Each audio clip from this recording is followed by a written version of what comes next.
I, 24F, want to break up with my magician boyfriend, 27M, due to his inappropriate magic trick. My boyfriend, 27M, and I, 24F, have been together for 1 year and 3 months. Our relationship has been very loving but has started to get bumpy ever since we moved in together for our 1 year anniversary. A little backstory: I'm in college right now pursuing my master's degree in archaeology while also working as a library clerk to earn money. Whereas my boyfriend works as a magician for parties and events. Despite our different career paths, I've never had a problem with his career choice because it makes him happy. He has always found a way to make every day magical, which has been sweet. About 9-ish months into our relationship, I had the opportunity to go on a 2-month archaeological excavation in another country for school. Despite us becoming long distance, he had no problem with me going and he was very happy for me. He would send me gifts, letters, and he even sent things for my colleagues in order to brighten up their days. While we were doing long distance, we made plans to move into an apartment when I got back due to how much we missed each other. And a few days after I returned, we moved in together, which has been awful so far. Before living together we would see each other a few times a week due to my busy schedule, but now that we live together we see each other all the time. And he has started to do magic all the time. He will make my keys disappear as I'm trying to go to work or school. He tries to practice his card tricks on me while I'm doing homework. He makes the cleaning rag vanish when I ask him to clean, and he has recently done something that makes me want to end the relationship. I have never been in this serious of a relationship before, so I don't want to throw our loving relationship away just because of these bad few months. Last month we were getting steamy and he went down on me, which isn't unusual. While he was going down on me, he was saying some dirty talk here and there. I was lost in the moment for obvious reasons, but I snapped out of it when he said, "Oh, how did that get in there?" And I watched him pull a coin from my crotch. He found the coin moment hilarious, but it just took me out of the moment and instantly made me annoyed, so we stopped. Later I told him that him doing the magic in the bedroom made me literally dry up, so I asked him to keep that kind of magic out of the bedroom. He explained to me that he was trying to make me laugh/have fun and he didn't apologize for it. I talked with some of my friends about it and they thought it was funny, so I figured that I was overreacting and needed to lighten up a bit. But he didn't do any magic tricks in the bedroom for the next few weeks. However, 4 days ago we were having sex and he suddenly started to yell, "OW." So I quickly got off of him and was asking what was wrong. He tells me, "I think there's something in you. Let me check." I laid on the bed like I was at the goddamn gyno because I trusted that if something was wrong then he would find it. After like 2 minutes he says, "Oh, here it is." And I watched as he was pulling up a long ribbon thing that kept going and going and going. It took a second for me to realize that it was one of his magic tools that he had purposely put in me while he was checking to see what he felt. He found it hilarious and couldn't stop laughing while he was pulling the string more and more. I ripped the thing out while doing it and I yelled at him for doing another magic trick like that even though I told him not to. He told me that he was just adding more fun to our sex life and that he wanted to see what the magic trick would look like if it was coming out from a crotch. The original magic trick involves putting the coil thing in your own mouth and pulling out the plastic string for a while. I was pissed off, so I made him go stay at his parents' house for past few days. This morning, I talked with him some more, but he still thinks that it's not a big deal. I get that he's a magician and that he loves magic, but I'm still upset about him breaking that boundary I had set. I'm fine with his magic tricks 85% of the time, but sex is where I draw the line. I am demisexual, so I need to have a strong, trusting, and close relationship with someone before I can even think about having sex with them. So him breaking my boundary has really hurt me and I've lost my trust in him. However, everyone I have talked to about the situation says that what he did was hilarious. And I have been told by multiple people that I'm overreacting, which is why I decided to go to Reddit. We have built a strong relationship and I really saw myself marrying him one day. I fully trusted him and now I don't know if I ever can again. Should we break up? Or can we fix this and stay together? I'm lost, so I'd appreciate any advice. Thanks. Comments. Commenter 1. The Alliance of Magicians is not going to be happy about this. Commenter 2. Alliance approved magicians would never pull something like this. Commenter 3. The magic is gone, it's time for you to disappear. Update. First off, no, this story isn't AI or fake. It's sadly true, but I can understand why people would think that it's AI due to the absurdity of it. Secondly, thank you everyone for the advice in the comments of my previous post. I was lost and looking for some advice because of the uncomfortable situation and people around me felt differently about it than I did. People in the comments were right and I should trust my own feelings rather than searching for answers from the people around me. That's something that I've struggled with my whole life because my family is very reliant on each other and my parents are both helicopter parents. So I learned from young age that I couldn't trust my own instincts because other people know better. Which is why I asked my friends and mom about the situation. I have a lot more work to do in trusting myself, but at least I'm working on it now. Here's the update. After my previous post, I read through some of the comments and realized that what my boyfriend did would be considered assault. It wasn't something that I had even considered because I was only seeing it as him doing something stupid in the bedroom that broke my boundary and made me uncomfortable. But seeing those comments opened up my eyes a lot. If he was willing to break my boundary only after a year of dating and could do that to me in the bedroom, then what else could he be capable of? I met with him the next day at our apartment and I told him about my feelings, which he didn't seem to care about. I showed him the Reddit post so that he could see that other people were also uncomfortable with what happened. He read through your comments, but when he saw the word assault being used a few times he got really aggravated. I had never seen him that angry before, but he was screaming non-stop and he even whipped my coffee mug across the room. I ended up crying because I was scared, and I think that snapped him back to reality or something because he stopped yelling and was trying to comfort me. I made him leave our apartment again because I didn't want to be around him anymore. That night my friends helped me pack up my stuff and they took me to my parents' house, which is where I'm at now. After I was out of the apartment and safe, I called him and broke up with him over the phone because I didn't feel comfortable doing it in person after his previous reaction. I'm so upset that I wasted over a year of my life dating him and even thinking about a future with him. Thank you all for giving me the courage to follow my feelings and break up with him for good. I really appreciate it. Also, thank you for all the jokes. It's lightened the mood and has helped me feel a bit better about this situation. Yes, Azagreb, the magic is gone and it's time for me to disappear. Comments. Commenter 1. Don't be upset about wasting time on someone you're young and it was a year. These wasted times are so pivotal to us as adults. What you got from that relationship is a spine. You stood on your own 2 feet and said, not once but twice, this isn't an acceptable way to treat me and it isn't okay. This is a tool you will use for the rest of your life in many types of relationships.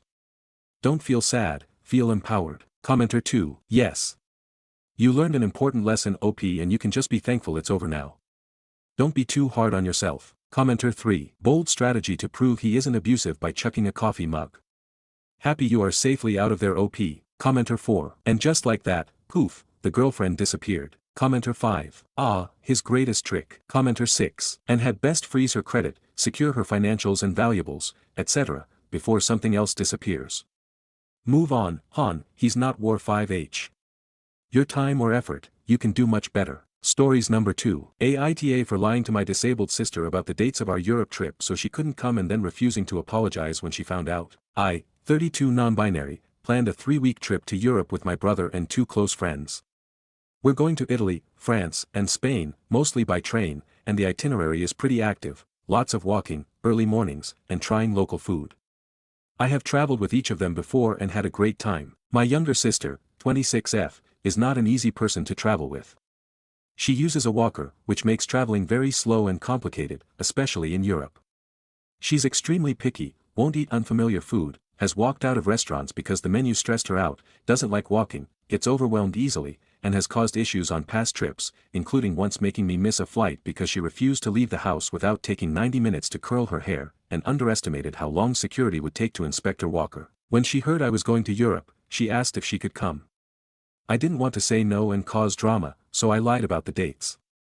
I told her we were going in August, knowing well she had a wedding that month she couldn't miss. In reality, we booked the trip for the first 3 weeks of September. Everything was fine until earlier this week, when she saw my brother post something on his Instagram story mentioning that it was only 2 months until Spain. She confronted me, put 2 and 2 together, and realized I had lied about the dates. She was furious. She said I was manipulative, cruel, and that I excluded her on purpose. She's not wrong about that last part because I did exclude her, but not to be cruel. I just wanted this trip to be fun and smooth, and based on her track record, I didn't think she'd make it enjoyable for us. My parents are now involved. They say lying was immature and I should have just talked to her like an adult. Maybe they're right. But I also knew if I had said no directly, she would have guilt-tripped me and probably tried to force her way in anyway. She's done this before and I think she's planning a trip with my parents now that happens to coincide in time and location with ours. Aita for lying to my sister about the dates of our Europe trip to prevent her from coming and refusing to apologize even after she found out. Edit. Too many comments to respond to, but I would like to clarify 2 things. The difference in the dates I told my sister and the dates we actually have booked is only a few days. She's attending a wedding on August 30th. I told her we were leaving that day, but we are actually leaving September 2nd. She doesn't use social media, but I guess someone showed her the post. I wasn't expecting her to find out. The reason I didn't mention it directly to her is because a similar thing happened in the past and she basically invited herself, which I didn't want to happen again. I know if I hadn't lied, it would have been hard to avoid her coming no matter what I said. Stories number 3. Husband, 37M, moved in his siblings without even letting me, 32F, know. All of our future plans have basically been thrown away, and I'm heartbroken. Husband and I have been married for 5 years. For some context, his siblings, twins, M, F, early 20, are underdeveloped physically and mentally. They can take care of themselves as far as wiping themselves, going to the bathroom and feeding themselves, but they are rather weak, having brittle and fragile bones, and combined with their mental maturity, which is similar to that of about a 12 to 13-year-old, they have to be monitored, cooked for, assisted with going upstairs, moving around for long distances etc. They can't take care of themselves financially because of all this. All of this I knew while we were dating, but they were being cared for by a team of nurses and caregivers at that time, not in our home. But about a few months ago, the team was all fired. My husband told me that he was planning to move them in, and about a week or so later, they were moved in, along with a new team. I had no say or even much of a heads up about any of it.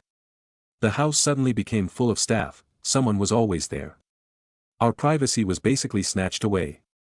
My husband already has a busy schedule, he's a doctor, on call a lot, and now I feel like we barely have time to ourselves. I'm competing with everything and everyone. We were about to start a family now that we were all settled, things were good between us, but now everything has been thrown into chaos, and I don't know how to feel. I feel almost a sense of grief. I feel like I have no control of anything. I feel like he just threw away our future and plans, as cruel as that may sound. We had a talk and everything was pointing toward a divorce, but I just feel so bitter. I feel like he's just giving up. He feels like I'm not being thoughtful enough. I love him more than anything and want to salvage our marriage if I can, before just making any snap decisions. Any advice is appreciated. TLDR, husband's disabled siblings moved in, and our whole loves have been thrown away. I feel bitter and hurt. Not sure what we can do that doesn't involve divorce. Please help. Edit. Also I should say, his parents are estranged, I've never met them, not even before we married. He cut them off a while ago, for a very understandable reason. Update. After taking everyone's thoughts into consideration and taking some time to myself to think, I sat down with my husband when he was off call and told him I wanted to talk about everything that's happened. He told me that he wanted to talk too, and we had a raw heart-to-heart about everything. We discussed the main issue that I mentioned in my previous post. I told him that I felt hurt about him not consulting or even telling me about what was going on, and he sincerely apologized for it, telling me that he wasn't thinking about much else other than their situation, which I understood, even if it still made me feel a certain way. But then he told me that he needed to be honest to me about something, and that he understood that it may affect things between us, but that the whole situation with his siblings and their previous care team made him realize it even more. He became very blunt. He told me that while he loves me more than anything, he loves them more, and that he has to put them first from now on, above anything. He told me that he couldn't handle anything else happening, and that everything he's done, the cameras, moving in the staff, was necessary. And while this of course hurt for me to hear, even though, I understand, like I have for this whole situation, I realized some things. He might have acted selfishly at first, even if it was understandable, but my reaction could have been better, I admit. He was breaking down right in front of me, reliving trauma that reminded him of his childhood, and I was too busy in my own feelings to offer any true support. I felt awful about that. I didn't mention much of it in the previous post, but his parents were truly awful people. Their neglect caused the undeveloped regressed state of the twins in the first place, and if he hadn't taken care of them while they were small, they possibly wouldn't have survived. They're very attached to him, almost like a small child with their parent. As painful as it was, I accepted that I couldn't come before their relationship, that I did know about his legal obligation before we became married, so I obviously knew they were important to him. I have no bitter feelings toward the two. They're innocent in this situation and are very precious in their ways in general. As far as our future plans, we agreed that we'd wait a few years, 3 at the max, before truly deciding if we wanted to have a child or not. We were on the fence, but I was falling in love with the idea of motherhood perhaps more than I realized. He was also very receptive about having designated areas that were staff only and me only. It's already been implemented a bit, with still more things to out in place, and I'm feeling a lot better about that already.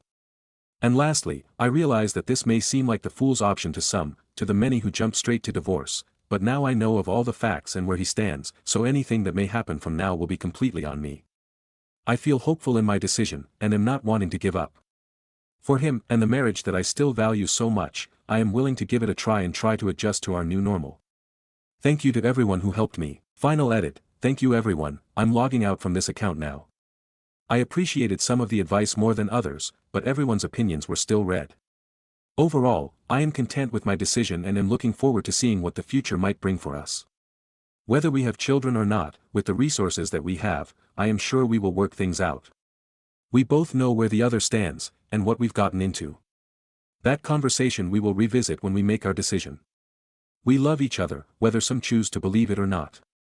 Thanks again. New update. My husband's children have brought me more happiness than what I thought having children of my own ever could have. My truth involving motherhood. I was always a bit of a fence-sitter when it came to having children. Throughout my life, I went through phases of knowing for sure that I wanted children, to suddenly being uncertain, and suddenly not wanting to become a mother at all. My life, honestly, was pretty uneventful.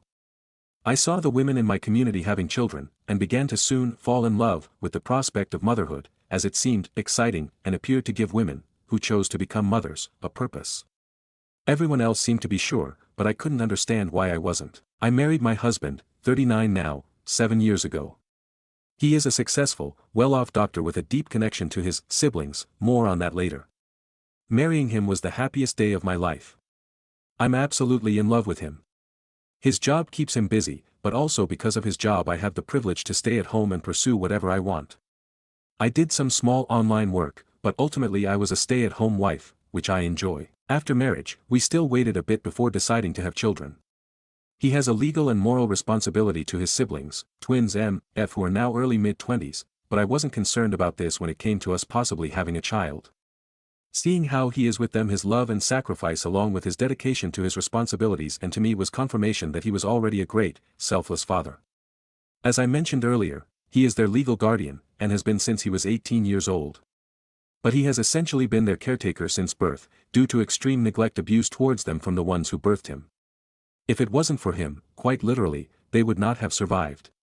He is their father in everything but the biological sense, and they are quite literally children due to being made disabled from the abuse both physically, small, thin bodies and very fragile bones due to stunted growth, and mentally, brain development-wise.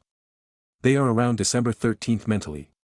Very intelligent as kids that age are, but not able to take care of themselves and still need supervision, to be cooked for, and help with movement like going upstairs and walking or standing long distances. About 3 years ago we were coming to a decision on children. I was getting older, 32, now almost 35, and knew that if I wanted children I had to make a quick decision. I thought about it. Honestly, I went back and forth a little, but shortly after a mutual friend had a baby, I fell in love with motherhood again. But before we could plan, a drastic change occurred, involving his siblings. Due to criminal mistreatment by the care team that had been caring for them, my husband abruptly moved them into the home without so much as talking to me. It was thoughtless mistake on his part that I ultimately came to understand, but I frantically came to post about it on this site nearly 2 years ago, on another subreddit, in a panic about suddenly our lives being thrown away, was in a more emotional state of mind back then, with all the clock running out thoughts in my head of what I thought I wanted. I realize now that it was not the best move, considering people couldn't fully grasp the full nature of our relationship, his relationship with the twins, or the complexity that couldn't be fully described without telling intimate parts of their backstory. I was called a lot of hateful names, idiot, stupid, and told I had no self-respect and would be miserable and bitter for making a choice for myself that didn't involve hasty divorce and took a more compassionate route. That they knew for certain that things wouldn't work out for us and couldn't wait to read again about how they were right in a few years. My husband was accused of being a manipulator, a monster, and selfish. I honestly wasn't expecting such harsh, cruel, and ableist comments, even towards the twins. He even admitted that not informing me was wrong, apologized, accommodated me in my established boundaries involving the twin staff and designated areas of the house I wanted to keep private, and explained his reasoning without being dismissive. He went into protective/fixer mode, it was an emergency, trauma flashbacks etc. It was not malicious, even though it was inherently disrespectful. And more importantly, it was not a pattern of behavior common of him at all.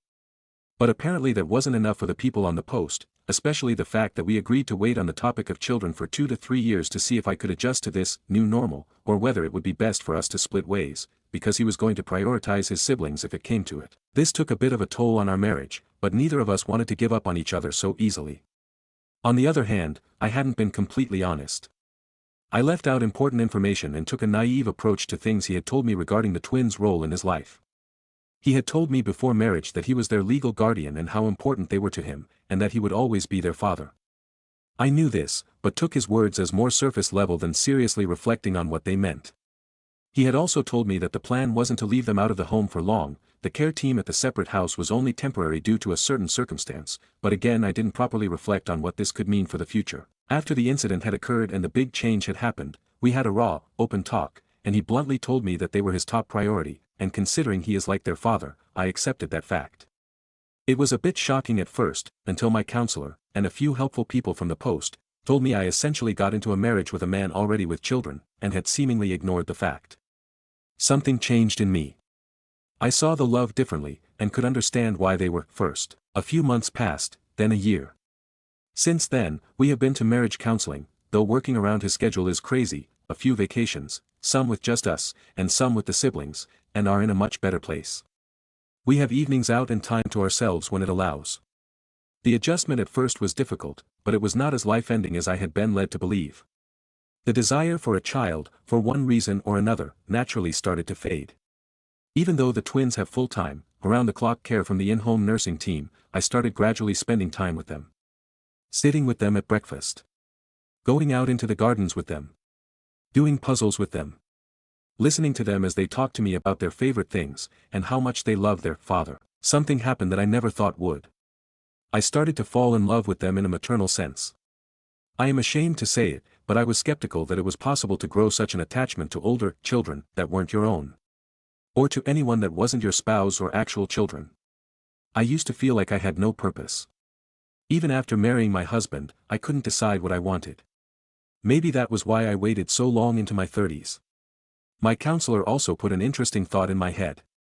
Do you really want children, or are you looking for a purpose?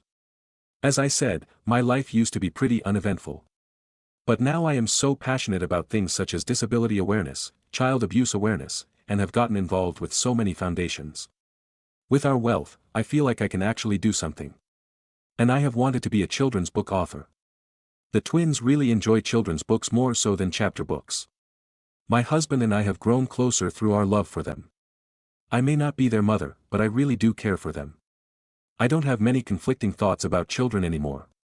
I don't think I want any at all, and the feeling of indifference has been there consistently for a while now. I know some people will probably still think I'm an idiot, or that I was manipulated to now caring for them, even though they have staff, or this was his plan all along, or something. He never asked me to, and still doesn't fully trust the staff, hence why we still have cameras in their designated areas where they frequent with the twins. But I am truly happy with my life now, and see a bright future for us all. I never thought I would log back into this account. I forgot about it for a while. This is not a gloating or gotcha thing for me. I understand that some people were generally trying to help, give tough love, or were trying to look out for me. I was inspired to share this on this site, for the last time, to give my own perspective. Motherhood and love is something I was so uppity about. But it comes in many forms. I saw it further through a mutual friend's adoption of 2 older children, 12 and 7. As women, whether you have kids or not, if there's no sense of purpose within you, it won't bring happiness. For some women, the kids are the purpose, and it makes them happy. For other women, being single and enjoying their life and their hobbies and relationships is their purpose. I don't believe having kids would have made me happy or brought me a purpose, like I used to think. The people that everyone told me would ruin me actually opened me up to my purpose, all without having to go through a risky pregnancy, possible postpartum depression, and the stress. I just want to be with my husband, the twins, and continue to have a nice life. Thank you for anyone who read to the end. This is more of a vent, and hopefully can be uplifting to women out there who might be struggling with thoughts of motherhood, kids, marriage, purpose, or self-confidence. Don't ever allow others' assertions to shape your life. I'm so glad I didn't fall into the reality that everyone had tried to push me into. Stories number 4. My dad, 53M, told me he didn't want anything to do with me, 19M, because I wouldn't accept his wife, 51F, but now he changed his mind and I'm not sure what to do. I, 19M, lost my mom when I was 6 and my dad, 53M, remarried after 14 months. I didn't have an easy time with that. My dad expected me to be okay with everything, and when they got married he assumed I loved his wife and wanted to call her mom. He even bought me a gift to give her during the wedding, and because I saw it beforehand I refused to give it to her. After the wedding was over and done with, he asked me why I had turned the gesture into such a big deal. I tried telling him that I didn't want to give her something that made her my new mom, but he talked over me and left, deciding that I just had a slip up. His wife tried to be a mother to me and I wouldn't accept her. She knew it and tried to talk me around several times. She offered to adopt me if it made me feel more secure in her love. I told her I didn't want her, I wanted my mom. I hurt her feelings a bunch for the first 6 years of their marriage. She had so much hope in those years that she just needed to prove to me that she was going to be a good mom and I'd welcome it. But nobody listened when I said I didn't want a new mom. Then when I was 10 they decided I needed therapy to help me grieve mom and come to the conclusion that it was okay to have another mom and it would be a good thing. Only therapy didn't convince me of that. If anything, it was where I found a way to better vocalize how I felt exactly. I told them I would never accept her as my mom and that if they couldn't accept that, then I'd never call her my stepmom either. We tried family therapy for several years. They tried to use my half-siblings as a bridge between us, but they weren't, and it was too big of a task to put on their shoulders. It was actually the birth of 2 out of 4 of my half-siblings when I hurt my dad's wife the most. She told me she had them for me so I wouldn't grow up alone or grow old alone, and I told her I didn't like her gift both times she said it. The second time I told her I never asked for that gift. My dad grew increasingly more frustrated with my unwillingness to accept her as mom, and I grew more resentful of their efforts to. A couple of years before Dad said he was done with me, he asked me in a session if I loved my family, and I told him I loved him, always. That was all I could say. The therapist had me leave and spoke to them right then, but that stayed in Dad's mind for 2 years. When he asked me again and my answer hadn't changed much, he told me he wanted nothing more to do with me if I wouldn't accept his wife. I told him I accepted her as his wife. He said it wasn't enough. So I moved in with my grandma. We didn't speak for almost 2 years, and then a couple of weeks ago he showed up at Grandma's house telling me he missed me and he wanted to fix things between us. I asked how we could do that and had he accepted that his wife wasn't my mom. He told me that wasn't something he could tolerate. That he had hoped I had grown up enough in the 2 years to realize she was around longer than mom and that she loved me. He said we just needed to be the family we were always supposed to be. I told him my feelings on her hadn't changed. And he acted unsure but said he still wanted a relationship. But that confuses me because he still can't tolerate it, so now I'm not sure what to do here. And it's why I came looking for relationship advice. Stories number 5. Aita for telling my ex and his wife that she was the one who was nobody special or important after all. My ex and I broke up 20 years ago when our kids were 3 and 1. Our reason was he made a financially reckless decision, buying a very fancy car that we could not afford that he took out debt to buy, that put the financial security of our family at risk without telling me, and then he blew up at me for not supporting his decision and wanting him to sell it and pay off the money he borrowed to get it. He told me a real wife would have supported him, and fuck me for wanting to take away something so special. After our divorce he had to sell the car anyway and he blamed me for it. He was nasty to me in every conversation after that as long as our kids weren't present. He remarried about 2 years after our divorce. He and his wife told me she was the kids' new mom and she would be just as important if not more so than me. More than once they told me I was nobody special or important and the kids would have a much better relationship with the new wife. I had to bite my tongue around the kids whenever my ex's wife would be all over them. I hated the two of them. This stuff was never said/done in front of our kids. And I would walk away, but they carried on speaking and they'd approach me anywhere at any time as long as the kids weren't there to try and claim that I was going to lose my kids to them. The kids ended up hating her and their dad after a while though, and I was never very sad about that. I think they were always going to have to dislike or pull away from me or him. Because my ex and his wife would never have accepted both. They always believed she would come out on top over me and would be the favorite mom and that I would be called my kids' birth mother. When the kids were in their mid-teens they asked a judge to let them live with me full-time and that was granted.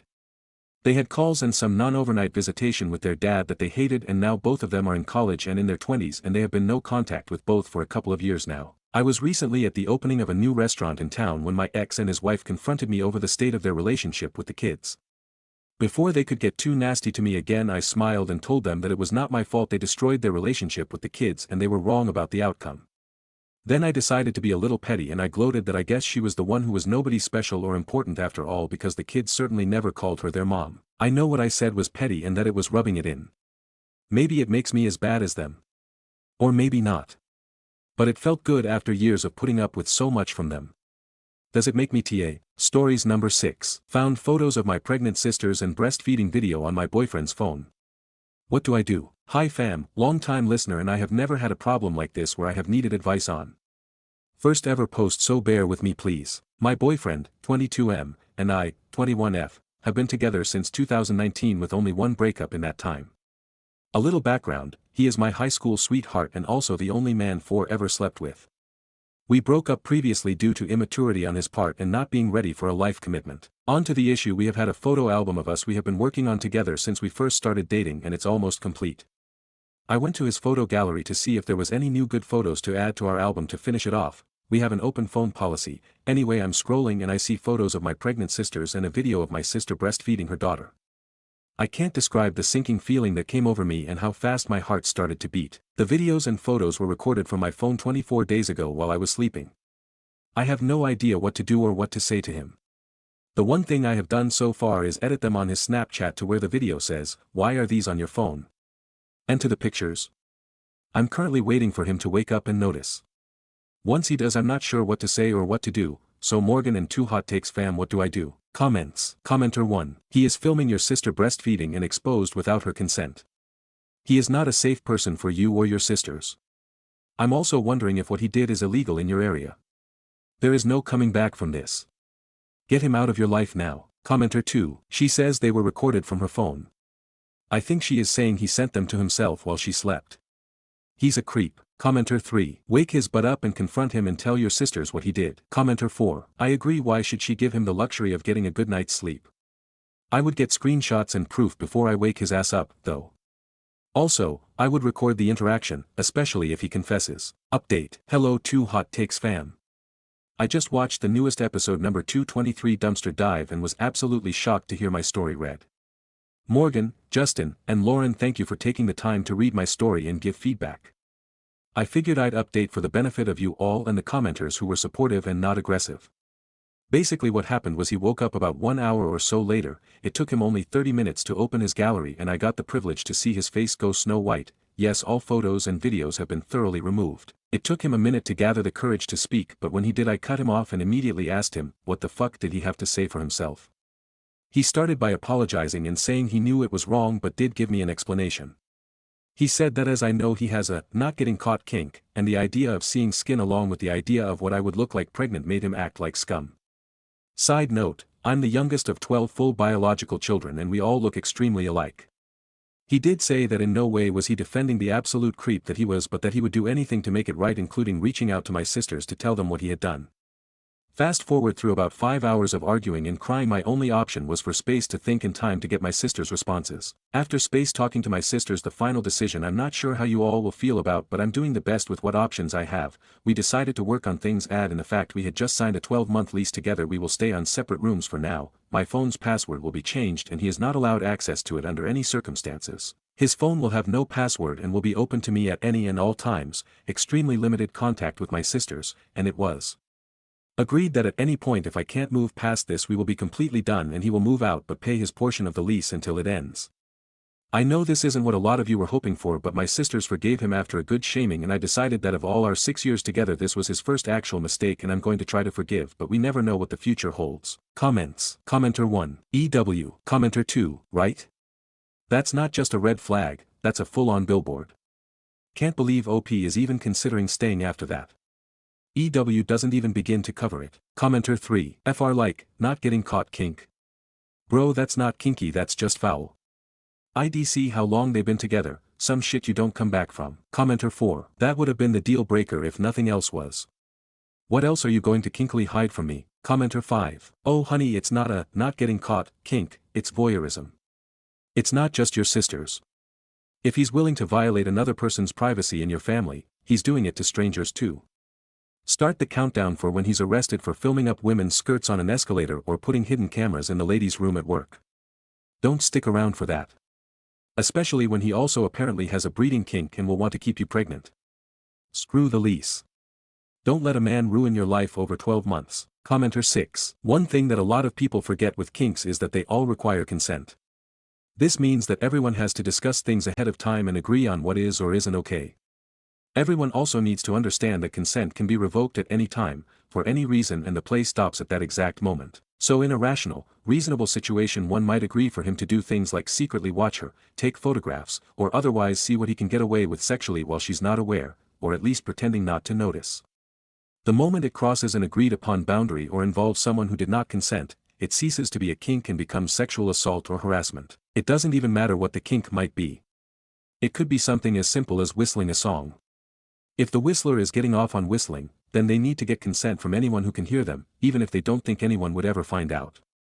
It might seem like overkill, but sex and sexual things require consent. Stories number 7. Aita for financially screwing over my sister after finding out she's close with my ex and his wife. My ex-husband, currently 43M, and I, 43F, were college sweethearts. For me, life felt perfect.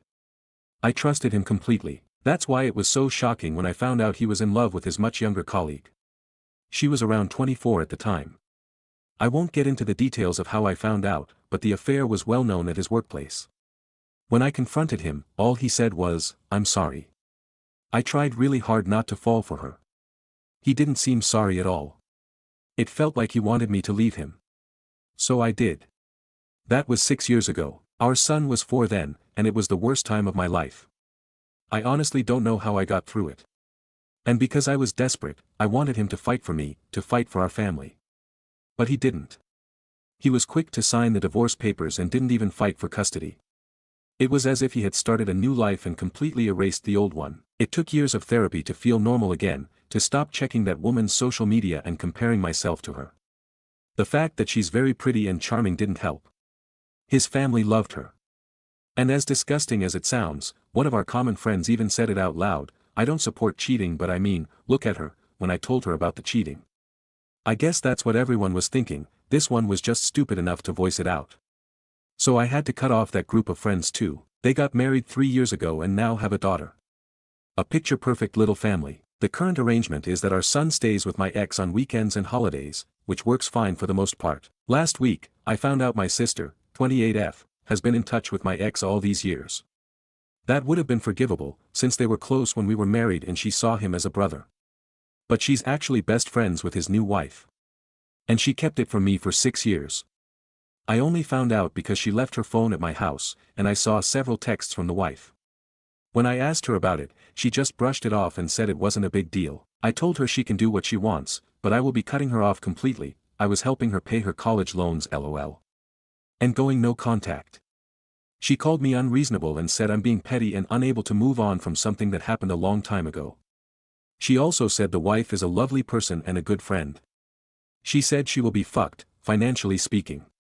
I told her to go fuck herself. Somehow, my parents agree with her. Stories number 8. I, 24F, think my neighbor, 28M, might be stalking me. I'm not sure and I want to ask here before I tell my husband, 32M, because I'm afraid he might react strongly. I, 24F, live in a pretty close-knit neighborhood. I'm a stay-at-home mom to a toddler girl and a boy who's in first grade. My husband, 32M, works away from home and he's gone most of the day, sometimes overnight. I've begun noticing that the neighbor who lives on our left who is 28M around a lot more. I know he works from home. But I feel like I see him whenever I'm outside with my kids. When I go to the grocery store I notice him leaving as well and then he pulls back in at the same time as me. Whenever I come back from picking my son up from school he's outside. I have a Ring doorbell and have noticed when I go right from the school to my house, 20 minutes, he's only out for 20 minutes, he'll go right in after I go in. But if I go somewhere else, or take longer, he'll be out there until I come home, and then he'll go back in. I feel kind of freaked out. I have always had fine interactions with him, he always waves and everything. He works as a programmer from home and he's never done anything bad, it's just how often I see him. I don't want to mention anything to my husband because he has a pretty short fuse and I'm scared he'll flip out and go and confront him or think I'm having an affair, something crazy like that. Am I just being paranoid or does this seem like something I should mention? Relevant comments. Commenter 1. If you are scared that by mentioning to your husband about a stalking neighbor would result in him going off on one and accusing you of an affair, then your marriage doesn't sound good at all. You shouldn't be afraid of your husband. Though it sounds like it's another classic case of older guy in his 20s going after a teenage girl and marrying and having kids with her and she's afraid of him. Reply. I'm no afraid of him lol, but I am afraid of him flying off the handle if I'm just being paranoid. Commenter 2. This is really not a lot to go on. Perhaps you should spend a week or two changing up your pattern and doing your best to ignore this guy. See if any more patterns become apparent. Reply. I have, that's what I'm saying. I switch times, how long I'm out, etc. He's still only out when I'm out. Commenter 3. Does he try to talk to you? Have you ever seen him out at the grocery or cleaners/restaurants? If you feel up to it, you might comment to him that it's weird that you see him regularly. Understand that nothing could be done about this short of a restraining order, so it's best to try to discourage him yourself. Do a couple of other things: keep a logbook of when and where you see him. Tell a friend and family member what you are doing and why. Reply: we've talked in a friendly manner before. Yes, I've seen him at the store. Update: hello, I'm posting an update on something I posted a little over a month ago. I was concerned that my 24F neighbor, 28M, was stalking me. I was debating whether or not to tell my husband, 32M, for fear of him overreacting. I decided to tell my husband about it. I just said, "Hey, have you noticed Trevor outside a lot?" And he said no and asked me why, and I said, "Oh, no reason, I've just noticed him outside whenever I'm out there." And I wish I hadn't said anything. My husband immediately was like, "What do you mean noticing him? Why are you noticing him?" And I tried to drop it, but he kept pushing. So I eventually just told him basically what I wrote in my post, and he exploded. And immediately went next door even though I begged him not to. And he went to our neighbor's door and started pounding on it. And yelling. Our neighbor came to the door and knew my husband was looking for a fight because he was immediately like, "You need to leave now." Obviously my husband didn't leave, and it began a pretty serious verbal altercation, and eventually physical. The police came and broke it up, telling my husband to go back home and stay away from the neighbor. As you can imagine, the entire thing was horrible. All of the neighbors were outside. We live in a pretty affluent, quiet neighborhood, so the police don't usually get called. When we got back into the house, my husband began yelling at me. He asked me if I was sleeping with the neighbor, why I had been asking about him, why the neighbor got so defensive, etc. He was so angry I didn't recognize him. He began hitting the walls and throwing things. When I tried to reason with him and tell him the situation, he began to get physical with me as well. After a while I was able to call the police. They arrested him and I had to stay at the hospital for a bit. Right now my kids and I have an order of protection against my husband. I have not seen or talked to him since this happened. After I came home, I went over to my neighbor's house to apologize for what happened. He told me that he had known my husband was abusive, and he could hear him yelling at me and the kids. He said that the reason he was often outside when the kids and I were is because he said he felt unsure about if he was abusive or not and wasn't sure if he should say something. He said that he used the times to say hi to us to see if there were any bruises or signs of physical injury, and to see if the kids seemed alright. I don't want to reconcile with my husband. My oldest son, 6, keeps asking me why his father used his hands instead of his words. My 2-year-old keeps playing with her dolls and saying, "Daddy, don't hit. Don't hit." It makes me want to cry. They're seeing therapists to help process all of this. Final comments. Commenter 1. Divorce him before it gets worse. Reply. Like I said in the post, I don't have any plans on reconciling with him. Divorce is very expensive, so I'm not sure when I will officially begin the process. There are a lot of things I need to get in order first, but I have no intention of not divorcing him. Stories number 9. Dad asked me to forgive brother's debt. A couple years ago, my brother and his now ex-wife were in the process of buying a house so they could move out. They had been living at my parents' house for about 6 months after getting married, and wanted a place of their own. I was renting an apartment, still am, and always dreamed of buying my own place, so I asked to tag along whenever they went to look at properties. I know how much my brother makes because he's mentioned it to me, and his ex-wife worked in HR and he said she made around $60,000, so their income was decent, but not that great, especially in this economy. They looked at a bunch of condos, duplexes, townhomes, but settled on a house because his ex-wife was in love with it. Only problem? It was around $750,000. There's then closing costs, and they'd also have to decorate their house and buy new furniture, so I told him the final cost will probably be closer to $800,000 after all is said and done. They both had some savings, but it was not nearly enough for a down payment.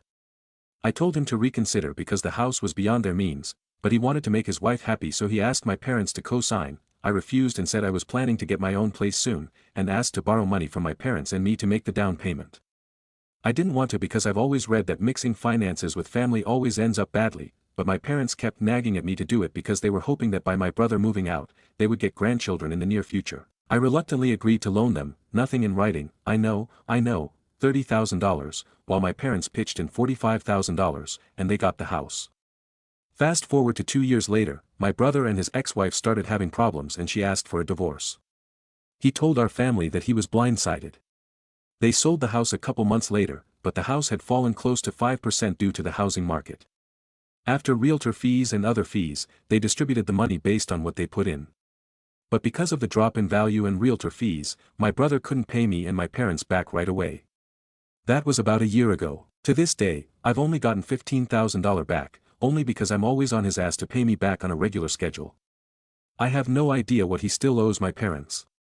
I suspect he hasn't paid them back that much or any at all. So here's the kicker, my brother recently had a mental/emotional breakdown. He said he was depressed because he felt he was falling behind in life, and the marriage and house purchase sale really set him back financially. Mind you, he still works full-time, moved back with my parents where he pays cheap rent, traded his car in for a newer one, and went on vacation with his friends to Vegas, Mexico, etc. When my parents got me a loan, they told me due to my brother's hardship, they had decided that they would forgive the remaining balance that he still owed them. I asked them how much he still owed them and my dad asked why. I asked him if they would be giving me the same amount and he said no because I didn't need the money. He then asked how much he still owed me and I told him $15,000. My parents then told me I should consider forgiving his debt as well. I got furious and told them no because he promised he'd pay it back in full as that was the deal. My dad said I had a lot of money saved up so I can afford to give up $15,000.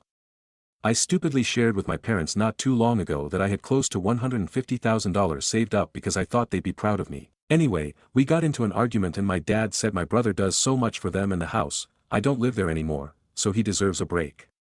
The argument ended up with me storming out the house. I never said I would forgive my brother's debt. Last night, my brother texted me and said that he was told by my father that I agreed to forgive his debt and asked if that's true. I still have not responded. Update, I responded to my brother today. I included more details about it in a comment below. That will be the last update about this. Thank you to all for taking the time to share your thoughts about this. Stories number 10. She never offered to pay for anything, then sent me this after I brought it up. I've been seeing this girl for a few weeks now. We've gone on about 6 dates and I've paid for everything and planned all the dates so far, meals, picnic, concert, drinks, all that. Probably spent around $400 total. She never once offered to pay for anything or even cover something small, so I brought it up, nicely. I wasn't asking for a 50-50 split or anything like that. Just said that in the future it'd be nice if she could pick up something small every now and then, like if I bought cinema tickets, maybe she could grab the popcorn. I thought that was reasonable. She ended up sending me this huge message. Here's one part of it that really stood out. I do truly believe everyone has a value and worth, and with that as a man, comes the responsibility of being able to afford it or not. Like I spend hundreds on myself to look my best, my lashes alone cost more than most dinners a man could buy me.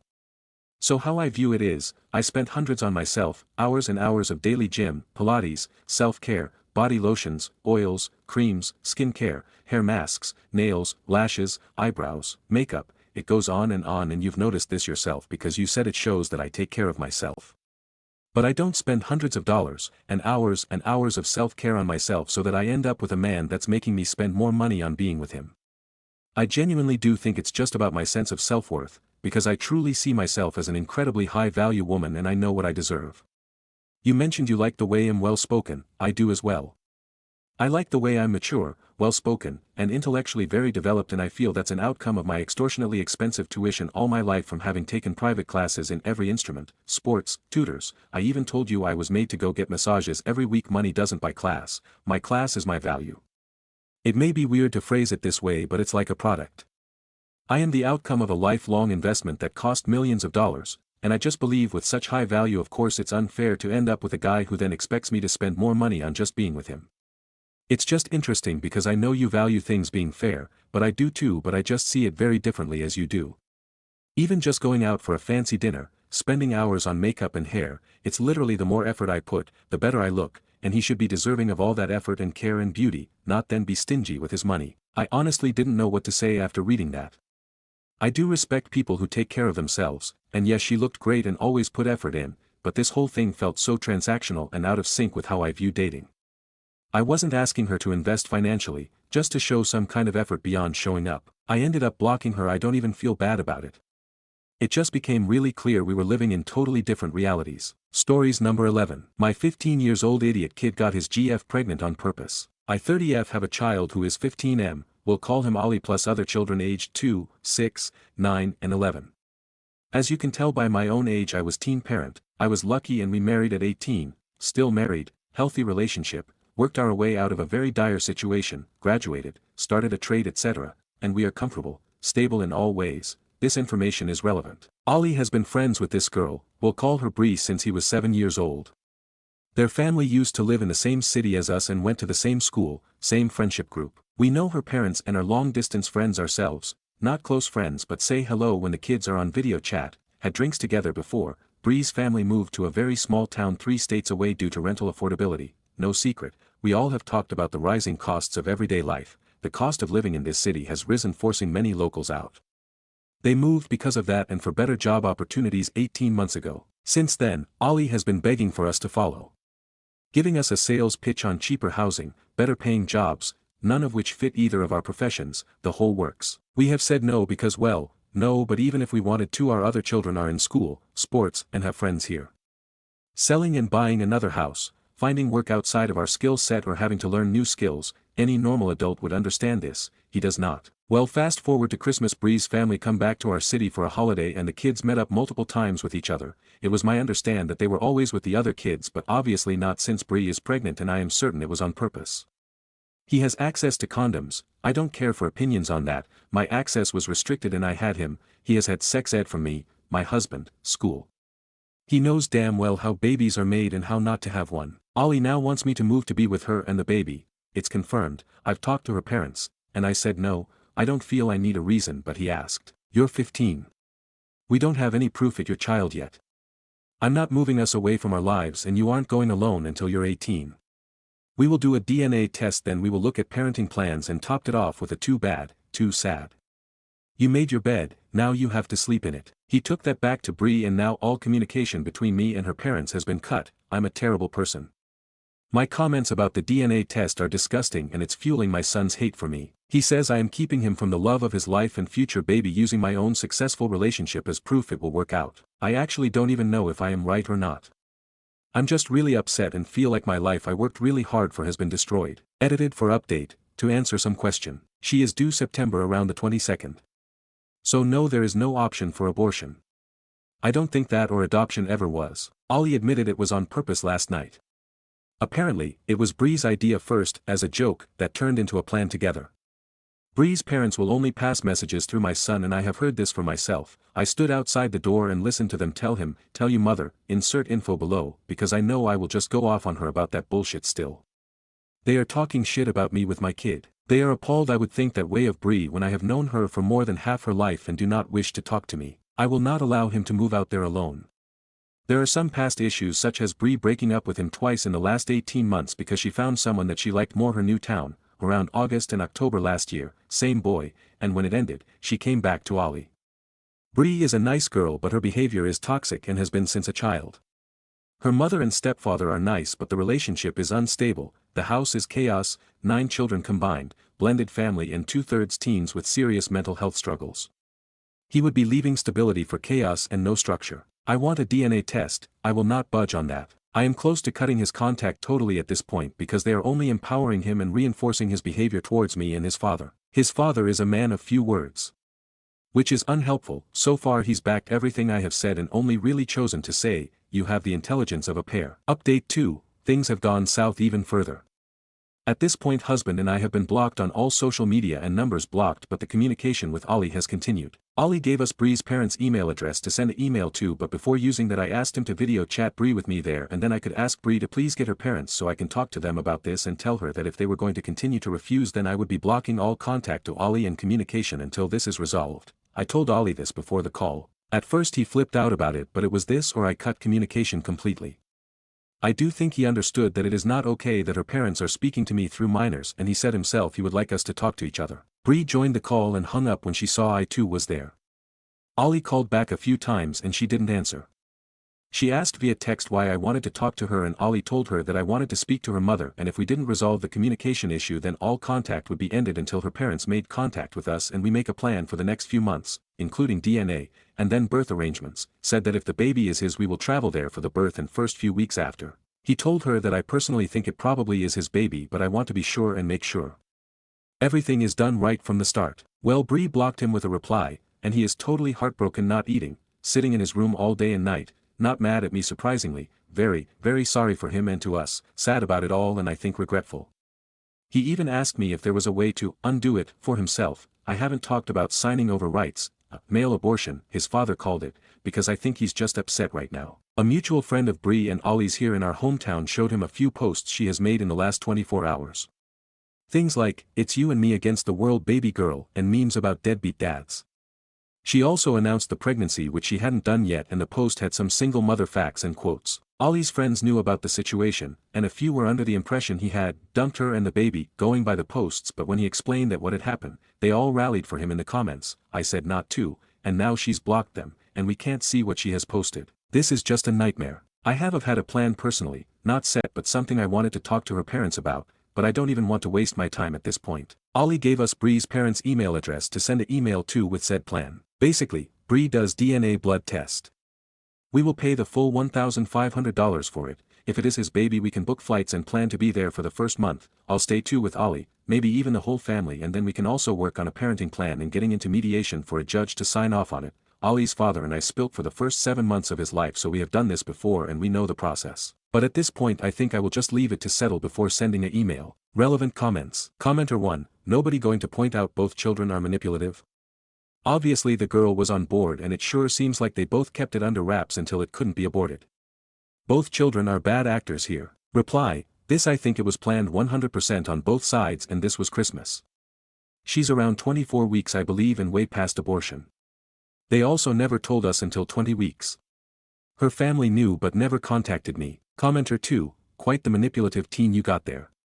But by teen logic, his plan makes perfect sense. From any point of view, you can't give in to his plan, though. It would ruin you financially, ruin his relationship with his siblings, and yours with him. I would give him a detailed plan on how you and your partner manage to rise above all the risks of teen pregnancy. Focus on school, plan ahead, make sure the village is on board, and of course, how lucky you both were, that it all worked out, despite having to sacrifice so much. How does he expect you to support his child, without your jobs? But he made the choice to become a parent. So now, he will have to do what you did, focus on school, get stability, make sure to stay in his and her parents' good graces, so they can be the village they will desperately need. There is nothing he can do to support his girlfriend physically, and as a jab he's done enough physical support for a good while to come. He doesn't have a job, no way to provide financially. All he can do is focus on being able to do that as well and as soon as possible, so by the time he's ready to go partying, no, he isn't, he's going to bed early to get up for his weekend job, to save up for his kid. Edit to add, I just realized that if this becomes a family tradition, you'll be great-great-grandparents by the time you turn 60 lol. Commenter 3, he's 15. You get to make the decisions and you are doing the right thing. No way can you move your whole family because of this. The responsible thing is to do a DNA and set up a parenting plan. He won't like your decisions, but that's too bad. Sometimes being a good parenting is making decisions our kids hate us for. This is a result of their bad decisions, not yours. Commenter 4, reality is about to hit that kid like a fucking train. Commenter 5, a 15-year-old does not get to dictate terms on uprooting the whole family and ripping his siblings away from the only lives they know. A 15-year-old does not tell his parents what they'll do. Full stop. Junior here can sit down and reflect on how badly he has fooked his own future. That is the limit of his power right now. He is 15. He will do as he is told. We can see here that he has the decision-making skills of the average parakeet. Feel free to tell him that. He does not even know if it's his child. Insist on that. Update 3. They found the pregnancy announcement post, and if you scrolled across it showed a digital copy of the scan Bree sent us as a 16-week scan, apparently the first scan she had at the OB. That is dated April 4th and clearly says GA19 plus 3 weeks, making an August due date I believe, or very early September. This would not line up with the due date given to us, but does line up with when her parents told me she was pregnant mid-April. They told us, we've had the pregnancy confirmed, and sent a photo of the printed pic which the date isn't on there. I actually think it may have been cut off the top. I haven't told Ollie this yet because I want to be sure. I am very concerned about his mental health at the moment and taking that into considerate. But unless she gave the wrong period dates and the baby measured only 16 weeks, then it's not possible for it to be our son's. Also added information, her due date from what we know is September 22nd. She was here from December 20th to January 7th and saw Ollie December 21st and 22nd and January 4th and 5th.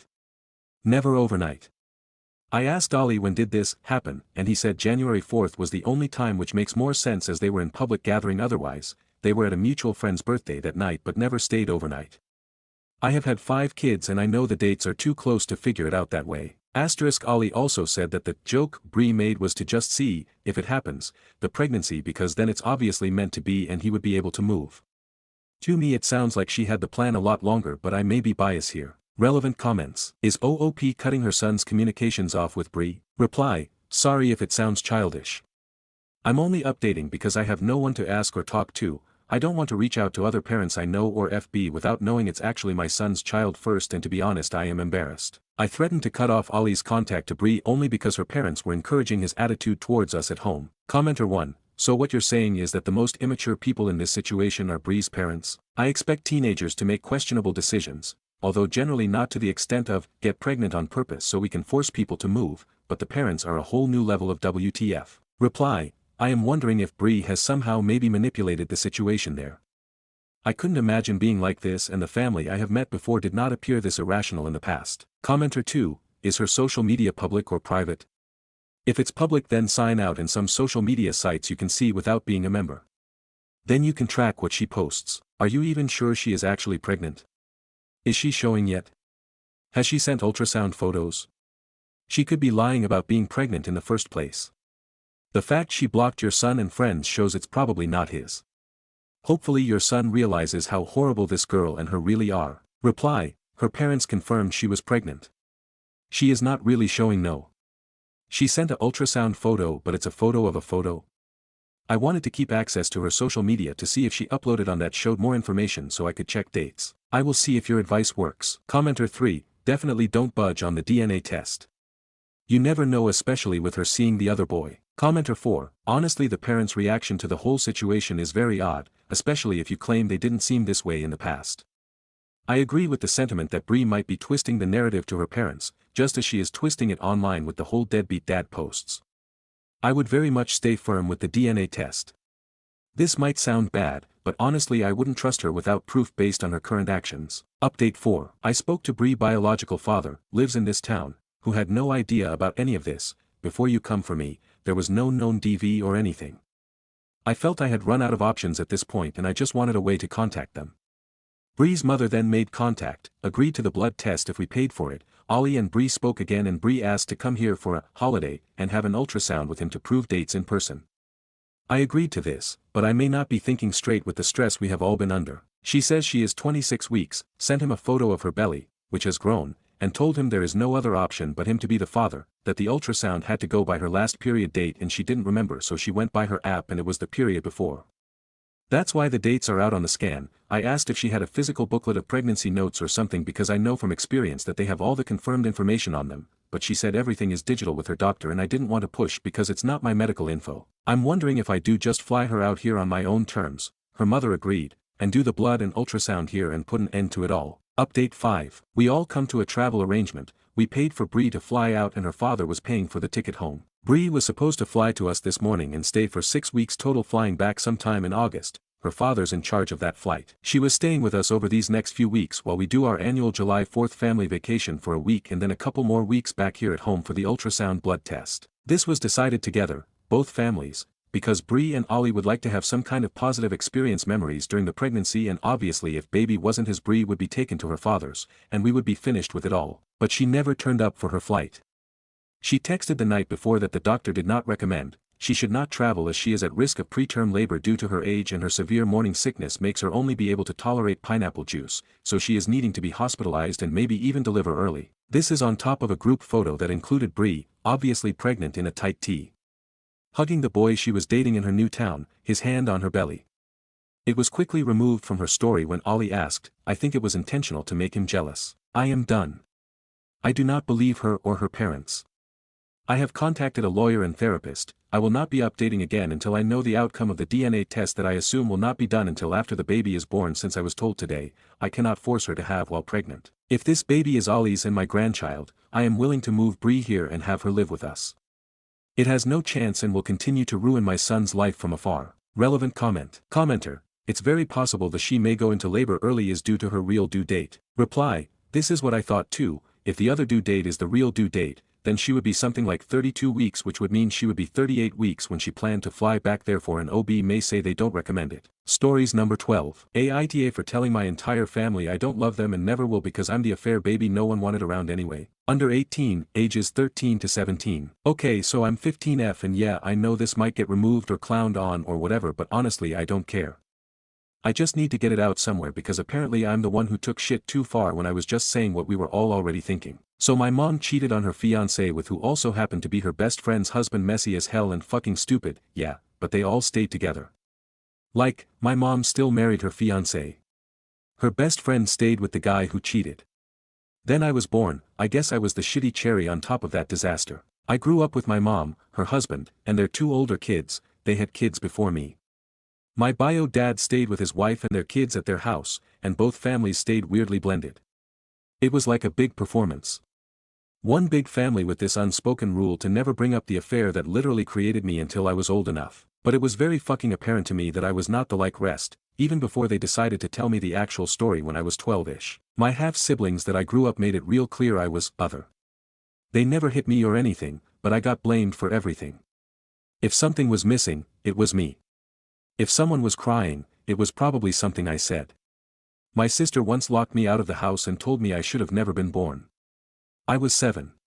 When I told my mom, she said I probably provoked it out of her. Essentially, she never really protected me. She took care of the basics, fed me, gave me clothes, showed up to parent-teacher conferences when she had to, but there was nothing behind it. Like she was doing a job she didn't sign up for and just wanted to clock out. The only time she got emotional with me was when I embarrassed her or if other people made her talk about me. Their dad, my mom's husband, was similar. He never yelled or hit me, but he never looked at me the way he did his kids. He never smiled at me, never came to my school plays even though he went to all theirs, never took out on little special trips like the others. If I seemingly fucked up, I got lectured like I was a criminal. If they did the same thing, it was just a teaching moment. He never called me his daughter, only by my name unless he had to. The other kids, bio dad's side, mostly ignored me. Not mean, just distant. They barely spoke to me unless they had to. One gave me an old hoodie once and that was as close to kindness as I got. When I was 9, something I was officially done with everything. We were at a family birthday thing and one of the older kids dared me to eat a cookie with nuts in it. I said no, because I'm allergic, obviously. So they smeared it on my face as a joke. I had a full-blown reaction.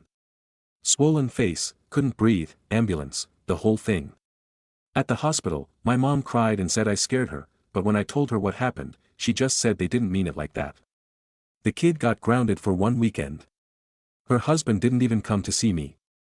I knew I didn't love them at all anymore right then and refused to act like I did. I gave everybody the bare minimum of affection and interaction so it didn't backfire on me, and I just sorta treated them like roommates and neighbors I vaguely knew. Fast forward to last weekend. My mom planned a family healing weekend with both sides of the family. Everyone was there, the siblings, the parents, cousins. It was fake smiles and awkward silences. Then one of my mom's older kids made a snide joke about me causing drama just by existing. My mom laughed. Everyone did, so I snapped on them and told them I don't love any of them and never will. That I'm done pretending to give a flying fuck about people who only pretend to give a fuck about me. That I'm not family to them and they're not my family either. They all freaked out, my mom cried and begged me to take it back. Her husband told me I was vile and that he should have put his foot down with me years ago. The other kids screamed at me for spitting in the face of people who gave me a home. Even my bio dad's kids, who usually ignored me, were upset. One of them told me I was acting selfish and cruel. Now I'm grounded. I am typing this out from my old as fire tablet that my mom forgot to take. My half-siblings keep glaring at me whenever we're in the same vicinity and my mom's husband full-on stared me down while I was eating breakfast this morning. So that's that AITA for saying I don't love them. Stories number 13. I, F33, need advice. My husband, M40, is listening to his phone at full volume constantly. It is making me want a divorce. I have literally asked him so many times not to have the volume on. It overstimulates me massively. I have zero peace in our home between that and him constantly playing guitar. When we moved into our new apartment, the one thing I asked is that this time around our bedroom be a quiet place for sleeping, as I am an extremely light sleeper and need silence and full dark. There is no place in this home that belongs to me because we turned the den in our 1+ den into a music studio for him. We bought a new TV and then what would you know, the old one ended up in our bedroom. I pictured myself watching it when I was sick in bed or if I was having a lazy morning, so I conceded that fight, but my husband puts it on every night because he likes to fall asleep with it on. He knows exactly how I feel about this. I hate this, but to make it even worse he will put something on and then scroll at full volume at the same time. Every day. And then if I ask nicely to turn it down he treats me like I'm being an unreasonable controlling bitch. I literally do not ever have my phone volume on. He literally has a full monopoly on the noise level in this house. I can read subtitles and captions and find it unnecessary. I don't have noisy hobbies. I decided the other night to turn my volume up while he had his up and the TV on to make a point, and he got pissed at me and said I was being super petty and childish. I'm losing my mind and I have zero desire to be intimate with this selfish man. I wear earplugs every night because he also snores, so even though I wait for him to sleep so I can turn the TV off and sleep myself, he starts snoring loudly within about 10 minutes. This feels like torture sometimes, but if I get fed up enough to nudge him to try and make him stop for at least a few minutes he gets super angry and acts like I'm being abusive for waking him out of his sleep. He scrolls at full volume during the day in literally any situation, at a restaurant, beside me on the couch watching TV. If I say something when we're at home he says it's his home too and he is allowed to do what he wants in his home. I feel like a crazy person, but I'm honestly thinking of just leaving when this lease is over. It's not like he doesn't have good qualities, and sometimes I think maybe I'm overreacting, but in my opinion you should let the person who wants peace have it and wear goddamn headphones if you must hear what you're watching. What does Reddit think of this? Stories number 14. Aita for not planning anything for Father's Day after my husband ruined my first Mother's Day. I'm 98.7% sure that I am not the AH here, but I'm wrong. I'm willing to admit it and learn from my mistakes. Our little boy will be one late this summer, so this was the first Mother's Day and Father's Day for both me and my husband. My husband asked what I wanted for Mother's Day. I didn't need anything big or expensive. What I asked for is for husband to get up with the little guy and get him fed while I pumped and chilled. Breakfast in bed, just toast, scrambled eggs and coffee. For us to take the little guy to the zoo for the first time.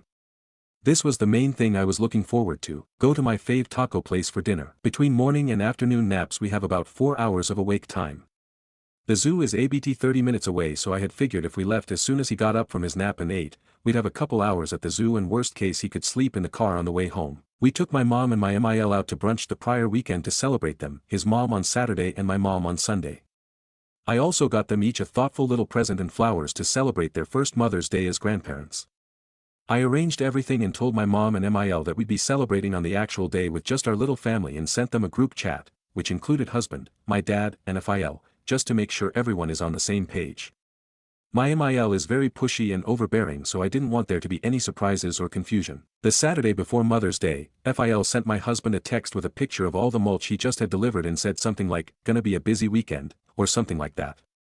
Apparently he had 300 bags of mulch. They have a big yard with lots of flower beds.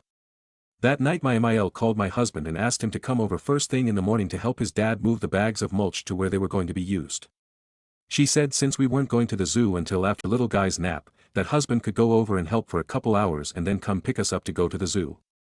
I was obviously not happy, but she guilted him and said FIL was going to end up hurting himself if he moved all that by himself and that it's not a big deal and should only take an hour or two. I told him his mom was doing this to try and get us to skip our plans and spend the day with them, but he kept saying it's not a big deal, saying his mom promised it would only take a couple hours, etc. etc. I think most people know what happened. Husband went over first thing, which means no breakfast in bed, and I had to get up to feed the little guy. I was kinda pissed, but whatever. Spent time with the little guy. Then when he went down for his morning nap I texted my husband to let him know he should start wrapping things up. Then when little guy woke up 2 hours later I called husband to tell him I'd be ready to go as soon as I finished feeding the little guy.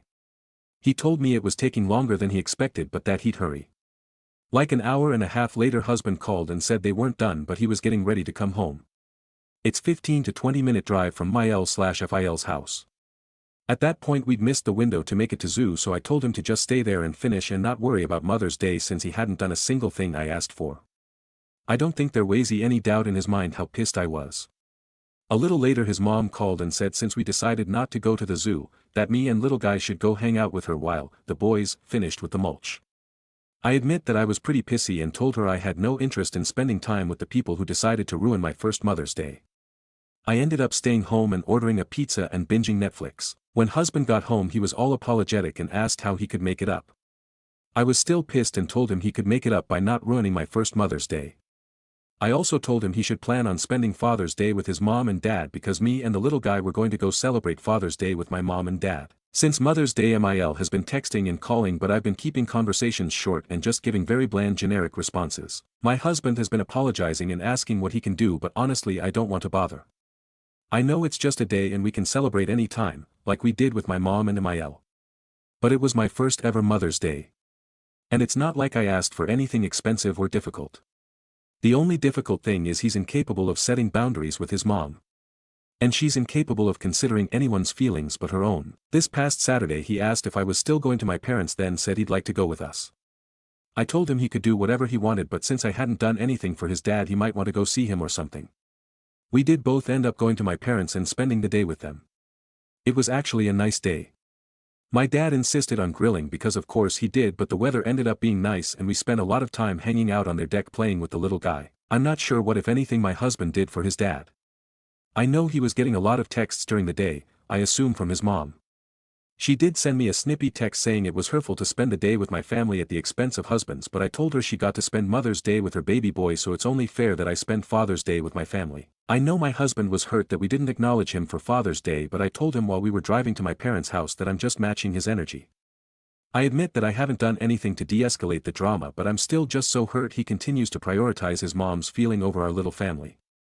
This isn't the first time his mom has done crap like this and I'm just so tired of it. She always oversteps and insists on doing what she wants. I'm doing better at keeping her at arm's length and holding my own boundaries, but my husband is absolutely incapable of it. Relevant comments. Commenter 1, NTA. Look at the shiny spine on you. Your husband should take notes. You're a badass and I wish I had your spunk. Ask him why he'd rather be a good son than a godfather.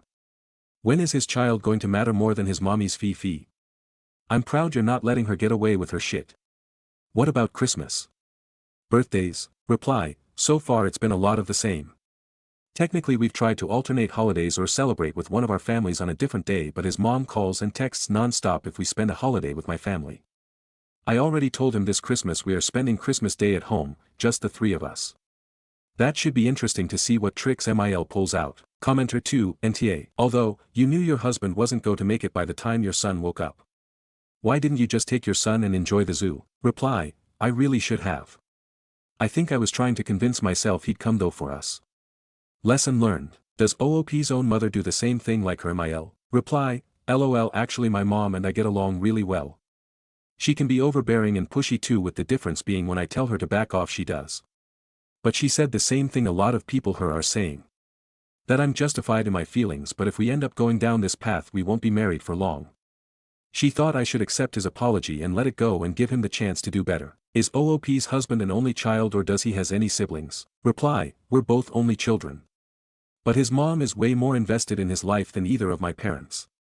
My mom can be a pain, but when I ask her to stay in her lane she usually does. Commenter 3, correct me if I'm wrong, but I think your anger and hurt come from the fact that your husband would do it again. He seemed more sorry that you were upset, kind of like he was looking to you to tell him how to undo this, instead of being sorry that he hurt you. You have a MIL problem, but you have a much bigger husband problem. This wasn't an emergency, so it didn't need to be done that day.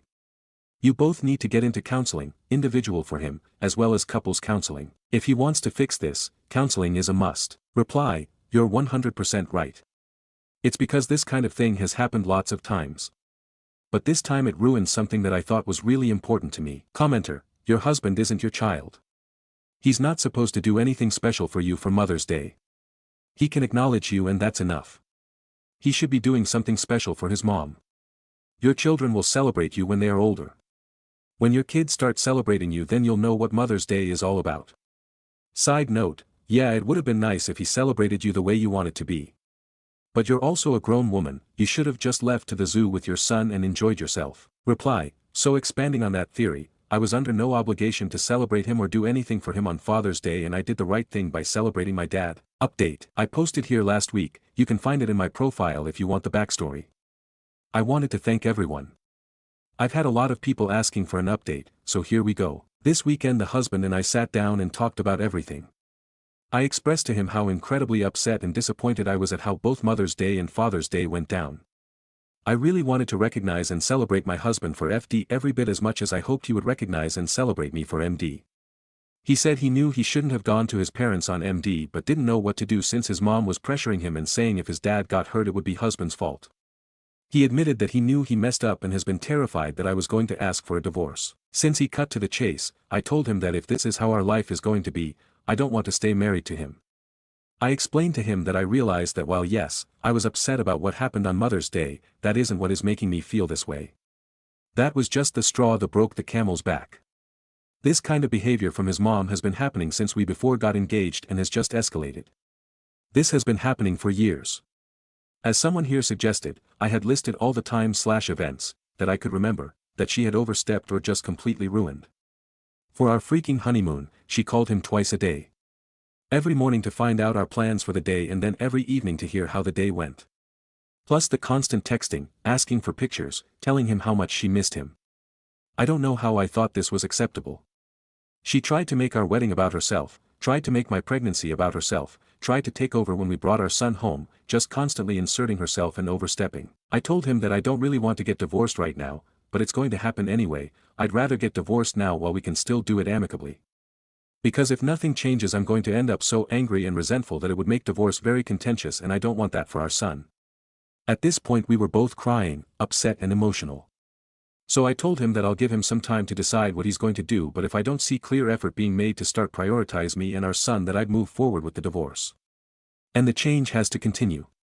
Every time we've fought about this in the past, he's promised he'll change and sometimes he has, but then his mom pulls him back into her orbit. If we are to stay married, these are some of the things I'm insisting on in no particular order. We each own the relationship with our own parents. That means I'm not planning anything for his parents anymore. No cards, no presents, no brunches or parties, no pictures, nothing. If his parents reach out to me I'm going to redirect them to him. I'm not entertaining or visiting with his parents when he's not around. I'm not taking our son over to theirs by myself. And if they drop by, I'm not inviting them in unless my husband is there. I'm not changing my plans at the last minute just because they decided to drop by without coordinating with us in advance or because they want us to do something with them. Neither of us makes plans with our parents or accepts invitations until we discuss with our partner. And if we don't both agree that we don't do it. And we don't throw each other under the bus, we just say something like, we checked our schedule and we're not available. Holidays like Christmas, Halloween, Easter, etc. are at our house. We can discuss inviting our parents but we're not going to someone else's house to celebrate something involving our son when we can do it at home. This includes his first birthday which Mael is trying to take over and plan. Other holidays will alternate between our parents. And we will focus on being present. That means no more texting talking to his mom non-stop when we're with my parents. No more oversharing with Mael. She doesn't need to know about our finances or health/medical issues or vacation plans or anything unless we both agree it's something we want to share. His visits to his parents can't be at the expense of spending quality time with me and our son. I don't mind him visiting his parents, but he's over there a couple times a week. We are his immediate family now, we should get priority. We're not doing things just because she said we should. And we're not changing our plans just because she doesn't like them. She really doesn't understand that wrong and different are not the same thing. In her mind, if we're not doing what she wants, how she wants, then we are in the wrong. He needs to go to therapy with someone specializing in enmeshment. And we need to start going to couples therapy. I didn't even realize I have so much pent-up resentment that I can't look at my husband the same anymore. I'm just angry at him all the time and I hate being this way. When it comes to our son, our word, husband and me, is law. If she disregards or minimizes our decisions for our son, then she loses access until she learns to behave. When me or my husband say no to either set of parents, the other person will support them and back them up. That means my husband has to stop trying to get me to agree with his mom all the time. I can tell he's freaked out and really stressed about the idea of putting hard boundaries in place or distancing from his parents. And I do feel for him. He said he feels like he's caught between a rock and a hard place and that me and his mom are both putting a ton of pressure on him and both have conflicting expectations. And that's fine. He just needs to understand that I'm not tolerating this anymore. I know this will cause an absolute shitstorm with his parents, but I feel like if we don't do it now, it'll just be harder down the road. What does everyone think? Am I being unreasonable? Are there other boundaries we should put in place? Relevant comments. Commenter 1, you need a timeline. Can't say do all this and then in a year say hey you didn't do checkbox 3 and 4, I am out. By September we'll have had a counseling session together and he had 2 on his own and we had a family trip, just 3 of you, to the seaside or something. Put dates down, so by New Year's if things haven't improved you can call a lawyer. Reply, that is an excellent idea. He did seem overwhelmed, and admittedly it is a lot. I wouldn't expect it all at once, but this is where we have to end up and I have to see progress and change. I'll sit down with him again tonight and start having that conversation. I want him to be successful. I want us to be successful. And I'm willing to put the work in and to also help support him, but he will need to do the same. Commenter 2, I think you should remind that if you divorce he will have the same problem with the next person. Does he feel ready to keep having his parents ruin his relationships? Reply, that is an excellent point. I think his mom is at least partially responsible for some of his earlier relationships ending. I'll make sure to point this out. Commenter 3, nothing you've written is wrong or unfair, but it's already not looking good for you. He admits that he knew he messed up and was terrified that you were going to ask for a divorce, but is also freaked out and stressed about the idea of putting hard boundaries or distancing himself from his parents. There are only two ways I see this going. 1. This man will fail at putting up boundaries with his parents, you will resent him for being the spineless mommy's boy that he is, and you will get divorced. Or 2. He will succeed at putting up boundaries with his parents, he will resent you for making him choose between you and his parents, and you will get divorced. Reply, 2 did occur to me, and I fully believe it is a legit concern and possibility.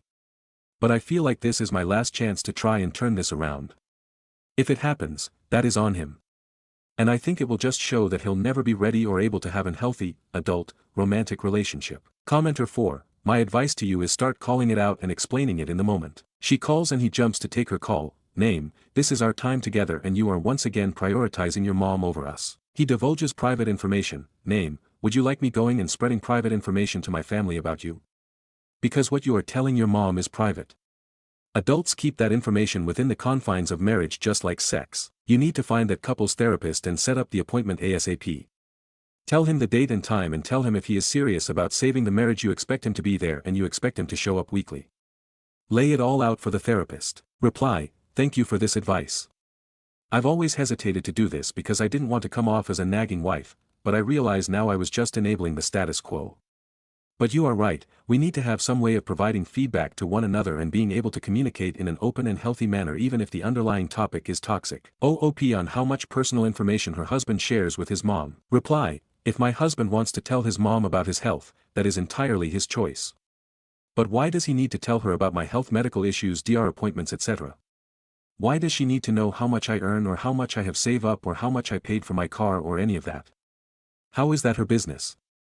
If we decide to take a trip, why do we need to tell her how much we're spending? And why does visiting her take priority over plans we made? I can't count the number of times we were doing something together where he bailed because she needed help with something stupid. Or the number of times plans got cancelled because suddenly she wants him to come over. If he wants to devote all his time and effort to his mom, that is absolutely fine. But he can't do that and still be an involved father or engaged husband. What happens when our son is older and my husband has to choose between attending his school events or games or whatever? Because yes, his mom won't be around forever, but our son won't be a child forever. What happens in 18 years when our son goes to college and my husband realizes he missed seeing him grow up because he was busy catering to his mom, and I won't be a third wheel in my own marriage? I won't spend my marriage wondering what plans she is going to screw up or what decisions we make that she's going to try and override. It's not about sharing info or visiting. It's when those things happen to the extreme and impact our life as a married couple. How old are OOP and her husband? Reply, early 30s. OOP should have addressed those issues before she got married to her husband. Reply, we absolutely should have addressed a lot of these issues before we got married. Or before we had kids. Or really at any time in the past. But is it really a long list? I mean, they all boil down to the same thing, we both need to treat each other with respect and consideration. For example, my issue isn't him visiting his parents. The issue is when his visits conflict with plans we've made or activities we're doing, or when they constantly take time away from our son. Before I accept an invite from anyone, I always double check with him to make sure he doesn't have anything else planned. Is it so much to hope he'd do the same for me? And once we do have plans, is it okay to have to cancel them because his parents want us to come over? This isn't one-off stuff, this is constant. OOP on her husband's background and how he was raised from her own parents raising her. Reply, the way my husband was raised is so different from how my parents raised me. I feel like I need to understand his upbringing better to understand why he feels like he needs to always defer to his parents, especially his mom. I do believe at the end of the day he alone is responsible for his actions, but understanding his past better might help me to be more empathetic and to have a better idea how to help save our marriage. He hasn't told me a lot of details about how he grew up. He has told me that his mom has always been very pushy and domineering. He's alluded to getting in trouble for not getting good enough grades or not doing his chores correctly and got punished, but he never said anything about how he was punished. OOP on how her MIL has overstepped the boundaries. Reply, thank you for the feedback. And I think you are right, I am conflating what I view as a normal healthy relationship with what I think is overstepping boundaries. I don't remember if I put it in a comment or a DM, but I admit that I did put that list together when was angry. As a result, I think maybe I was focused on the wrong things in some cases. Or maybe not the wrong things, but the wrong aspect of the things I listed. For example, I legit think his mom calling 2x a day on our honeymoon is weird because my family wouldn't do that. But in retrospect, maybe frequency of calls wasn't the problem. Maybe the problem is that he let those calls cut into our time together while we were trying to do other things. If he had talked to his mom while I was in the shower or some other time we weren't busy, I might have thought it odd, but I wouldn't have felt like she was overstepping. Likewise, I complained about how often he visits them. But it's really because he allows those visits, or requests for visits, to take priority over activities that we were already in the middle of or plans we already made, e.g. Mother's Day. I've said this several times, but I should have put it in my original post, those specific items are areas where she has caused problems. But, for the most part they all boil down to the same thing. I believe me and my husband show respect and consideration for each other, and when there is a conflict or a question, our family should take priority. And since people on Reddit like to read everything as absolutes, even priority is relative. If his mom wants him to shovel mulch, that should be a lower priority than what we already planned. Not saying he shouldn't help, just that he doesn't need to do it right then and there. But say his mom fell and hurt herself on Mother's Day, or some other legit emergency came up, then absolutely that should take priority over going to the zoo. My frustration and anger and resentment comes from always being a lower priority than anything his mom asks for. For the record, nowhere did I ever say I thought he should cut them over or sever his relationship with them, something a lot of people have accused me of saying. What I want him to do is realize that now, in addition to being a son, he is also a husband and a father. And he needs to decide which of those things take priority. Thank you for the great feedback and for the very valid talking points I can use with him. Ideally, while we are in couples therapy to help with the discussion. Stories number 15. Aita for backing out at the last minute, because I didn't want to sleep on an air mattress. I, 27F, and 3 friends made a last-minute plan to go to the mountains this weekend.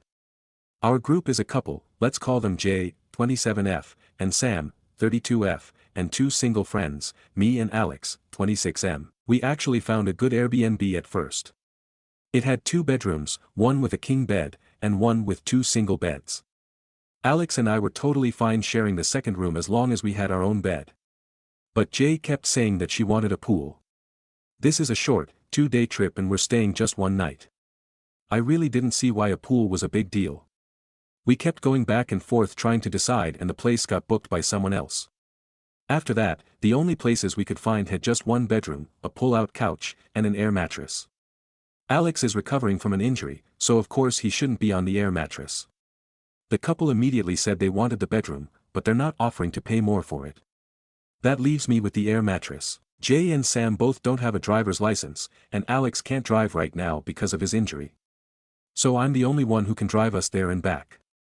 On top of that, I'm also the only one who has to work on Monday. I really don't want to be the one driving for hours, sleeping on an air mattress, and then dragging myself to work the next day all tired and sore. I genuinely hate sleeping on an air mattress. I always sleep like shit and it just hurts my neck. So, I told them I was backing out. I told them that if they really want to do a trip like this, they need to plan it better so that everyone is comfortable. Alex and Sam seemed to understand, but Jay got annoyed. She said I was being a party pooper, that I was being selfish, and that I was ruining the weekend. She told me I should just adjust so we could all have fun. For a moment, I really did think I was overreacting cause it's just one night, and going to the mountains would be super fun.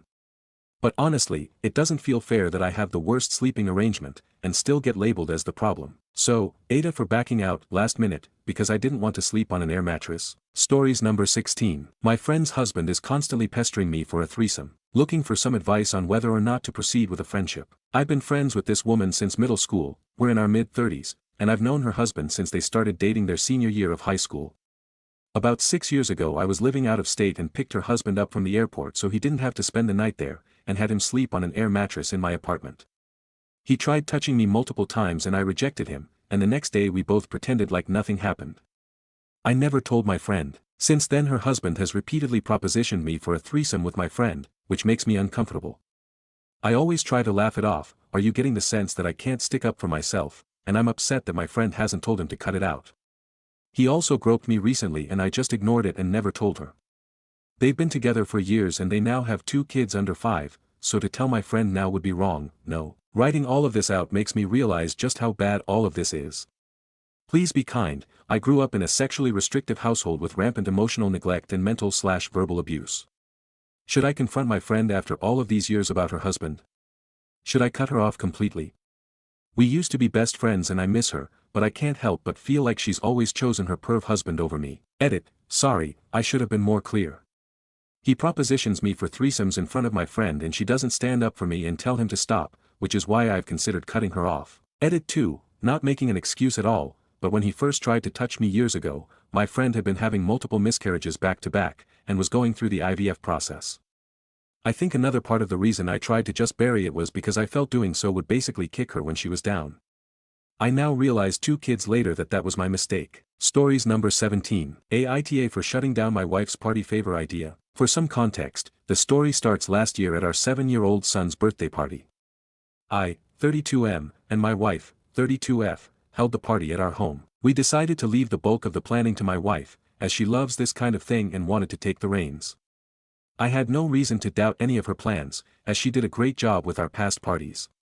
I handled invites, food orders, and anything else she needed me to do. To her credit, she did a great job with the party itself. Everything ran smoothly and the kids had a great time, until she brought out the party favors that she had kept a surprise from me. They came out when our friend had to leave with her daughter right after the cake. Before she could, my wife went into the back room and came out with a bag, the biggest grin on her face. What was inside the bag, you ask? A small tetra fish from the pet store, to be given as a party favor. My friend was flabbergasted. Her daughter's face beamed with excitement at the sight of her new pet. Mommy. I've always wanted a fish. My friend was at a loss for words, only glaring at me. She declined the fish, walking out of the party while her daughter clung to her, throwing a tantrum about turning down her new pet. Obviously, the chaos caused a scene, as all the children now knew about the fish. Every single parent in the room was pissed. Glaring, muttering, the whole works. What are we going to tell our kids? Great, now I have to get a fish tank. Most parents obliged and reluctantly accepted the fish. The whole time, my wife was elated at the sight of the happy children, oblivious to how their parents reacted. We ended up having to take a few fish home that had been turned down, meaning we also had to buy a tank. My wife couldn't understand why anyone would pass up a wonderful 50-cent fish she grabbed this morning from PetSmart. Fast forward to now, 1 year later. It's a month away from my son's 8th birthday party, and my wife broached the topic of party favors. She exclaimed that we should hand out fish again. The kids loved it, it was a hit last year. I do not want to go through this again. Several of my friends who were at the party complained about having to take care of these fish, being put in a situation where they felt pressured to accept the gift to avoid upsetting their child. They had never received such a ridiculous party favor, and they wouldn't be attending if this was the case again. Not to mention, this feels horribly abusive to the fish who now have owners who don't want them. My wife brushed all of this off, saying that the parents were being selfish for not thinking about what makes the kids happy. She apparently didn't notice anyone upset at the party, only focusing on how the kids felt. She's calling me controlling, saying she doesn't even want to plan the party if she can't have this her way. All of her small group church friends agree with her. I don't want to upset my friends by putting them in an unfair situation, but I don't want to upset my wife because she truly does enjoy putting these events together. So, Reddit, Aita for telling my wife not to buy party favor fish? Relevant comments. Reply, I'd be so upset if that happened to me. She has already argued, I'd love to receive pets as a party favor. Who wouldn't? She loves animals and can't understand that other people's situations may not be ideal for adding a pet. Commenter 2, honestly, I wouldn't be surprised if a lot of parents RSVP'd NO this year. And if she does fish again, no one will come to her son's parties again after this. She needs to think about her son, and his future. She needs to think about the fish. She needs to think about the other parents and her spouse, OP, instead of getting her jollies off kids being excited while she makes everyone else miserable. Reply, you're absolutely right. It's so unfair for our son if his friends don't attend BC of her actions. Commenter 3, that's not a gift. Your wife is giving out chores and unwanted expenses to those parents. Wife is very selfish for that. Ask her if she is willing to buy the fish tanks, supplies, and food, and is she willing to go feed each fish daily and clean their tank when needed. I bet she'll say no. Reply, I've asked about the fish tanks and she said that would be too expensive to buy 20 fish tanks. Which I thought would convince this is a bad idea. Commenter 4, WTAF. These are live animals, not fucking party favors. NTA. Reply, agreed, animals, not matter how cheap, should never be treated as party favors ever. Commenter 5, this is very typical narcissistic behavior. They are never wrong and any other opinion or even an obvious plan opposite their own isn't worthy of consideration. They don't recognize it at all. A narcissist will seldom do the most appropriate thing, choosing something more complicated that will upset a normal person. Reply, you're very intuitive. I believe you're absolutely right. She just focused on how the kids were so happy and how that encouraged her to do it again, implying it made her very happy seeing the kids happy. Commenter 6, definitely nta, borrow someone's dog for a day and say you got it as a birthday present and see how she reacts. Unless she would love that, then don't, maybe a snake or something. Update. Hey Reddit. It's been nearly a month since I posted about the party favor situation between my wife and I. My son had his birthday yesterday. I wanted to share an update on how everything turned out. TLDR, last year, my wife handed out pet fish as party favors and insisted we do it again this year. I refused, and she called me controlling. I took your guys' advice and decided to just talk to her. I used a lot of your points from the comments to reason with her, especially the ones about animal abuse. My wife just kept insisting that I was controlling, eventually just shutting down and walking away, giving me the silent treatment. For those of you asking if this has happened before, yes. Not the party situation exactly, but the, I'm going to make a horrible selfish decision and if you push back your controlling behavior. She has backed out of multiple parties and events last minute because she didn't feel like going, and accused me of abandoning her when I told her I still wanted to go, insisted I stop playing guitar because she finds it annoying, attended a wedding in a swimsuit because she was told there was a pool. Proceeded to spend the whole reception at the pool because they're your friends, I don't really care about celebrating them, pushed back on my insistence to find a new school for our son, even though he was being bullied, because she didn't feel like causing a scene. Our son is in a new school now, and he's much happier. I was fed up, and refused to give in. I can't let my son go through this, and I'm not letting him lose friends because of my wife's selfishness. After literally following my wife around the house, trying to get her to talk to me, she said, fine, if you want it your way, you can plan this party yourself. So, I did. I planned the party myself, besides the invitation, location, and date, which were already planned. My wife also demanded on picking out the cake, and that wasn't a hill I was willing to die on. It wasn't anything special, but I'm actually kinda proud. It was Jurassic Park themed. My son and I just watched all the movies together, and he adores them. He's really excited for the new one. I themed each table around different dinosaurs, and put little plastic dinosaurs everywhere. As for the party favors, I gave out little bags of candy. Nothing amazing, but the kids were happy, my son was thrilled. And no fish were harmed in the making of this party. After the party, my wife kept telling me how lame everything was. That the party was boring, and the kids weren't literally jumping up and down for my candy party favors like they were for hers. Frankly, I don't care. Sure, the kids didn't have a brand new pet to bring home, but at least my party favors didn't piss off all of our friends and doom my son to a life of friendlessness. Truly, I don't know how things are going to go with my wife and I. I'm reaching my limit with her insanity. I've tried insisting on marriage counseling, but she refused unless it was done by the pastor of our church. We went, and it was a whole session of the pastor telling me I'm not a good enough man to take care of my wife. About how I'm turning away from God with my actions, and that's ruining our marriage. Needless to say, we haven't gone back, and ever since my wife loves to use this session against me in arguments. I loved her, but I'm finding it harder each day to keep being in love. I hate the idea of my son thinking this is a happy marriage, and that this is a healthy way to live. Divorce scares me, but I don't know if I can live with this anymore. In the end, thank you, Reddit, for helping me realize that there's a lot going wrong in my marriage, far beyond a forced fish adoption crisis. I have a lot to think about, but for now, I'm going to finish watching Jurassic World with my son, who's curled up in my lap. By the way, 2 of the 3 fish we had to take home last year are still going strong. They've grown on me. But damn, I'm never getting another fish. Relevant comments. Commenter 1. Divorce and happy and focusing on your son is more important than miserable and putting your son in a home with a narcissistic wife. Reply, I can absolutely understand this. My son is my priority. Her church puts a ton of pressure to never divorce. She gets so much support through them, they view me as the bad guy. Commenter 2, get a divorce and pick the guitar back up. Reply, I actually did pick the guitar back up not too long ago. When my wife realized I wasn't going to stop for good after all, she demanded that I only play when she and our son weren't home, because he finds it annoying too. That last part hurt deeply, so I asked my son if he's bothered by it at all, and he said no, and that he actually wants to learn how to play too. Is OOP and his wife planning to have another kid? Reply, she keeps asking me to have another kid, because it'll bring us closer and solve our issues. We keep getting asked at church, when are you having another one? Absolutely not, I'm not going through this again. Stories number 18. AIT for telling my friend she can yank her child when she has one. Title sounds weird I know but I 28F, had a friend 26F that I used to hang out with a lot. Recently we got into an accident where someone rear-ended me. I had my baby in the car, 3 months, after the crash baby was absolutely hysterical, of course she would be, my friend then tried to scramble in the mix of it to take her out of her car seat. I do admit I may have said it harshly to not remove baby from their car seat until first responders got to us. The car was not on fire and we weren't in any mortal danger. On a normal day anytime my baby gets to the point of hysteria I soothe them, hug them, rock them, etc. That was a once in blue moon occurrence I didn't.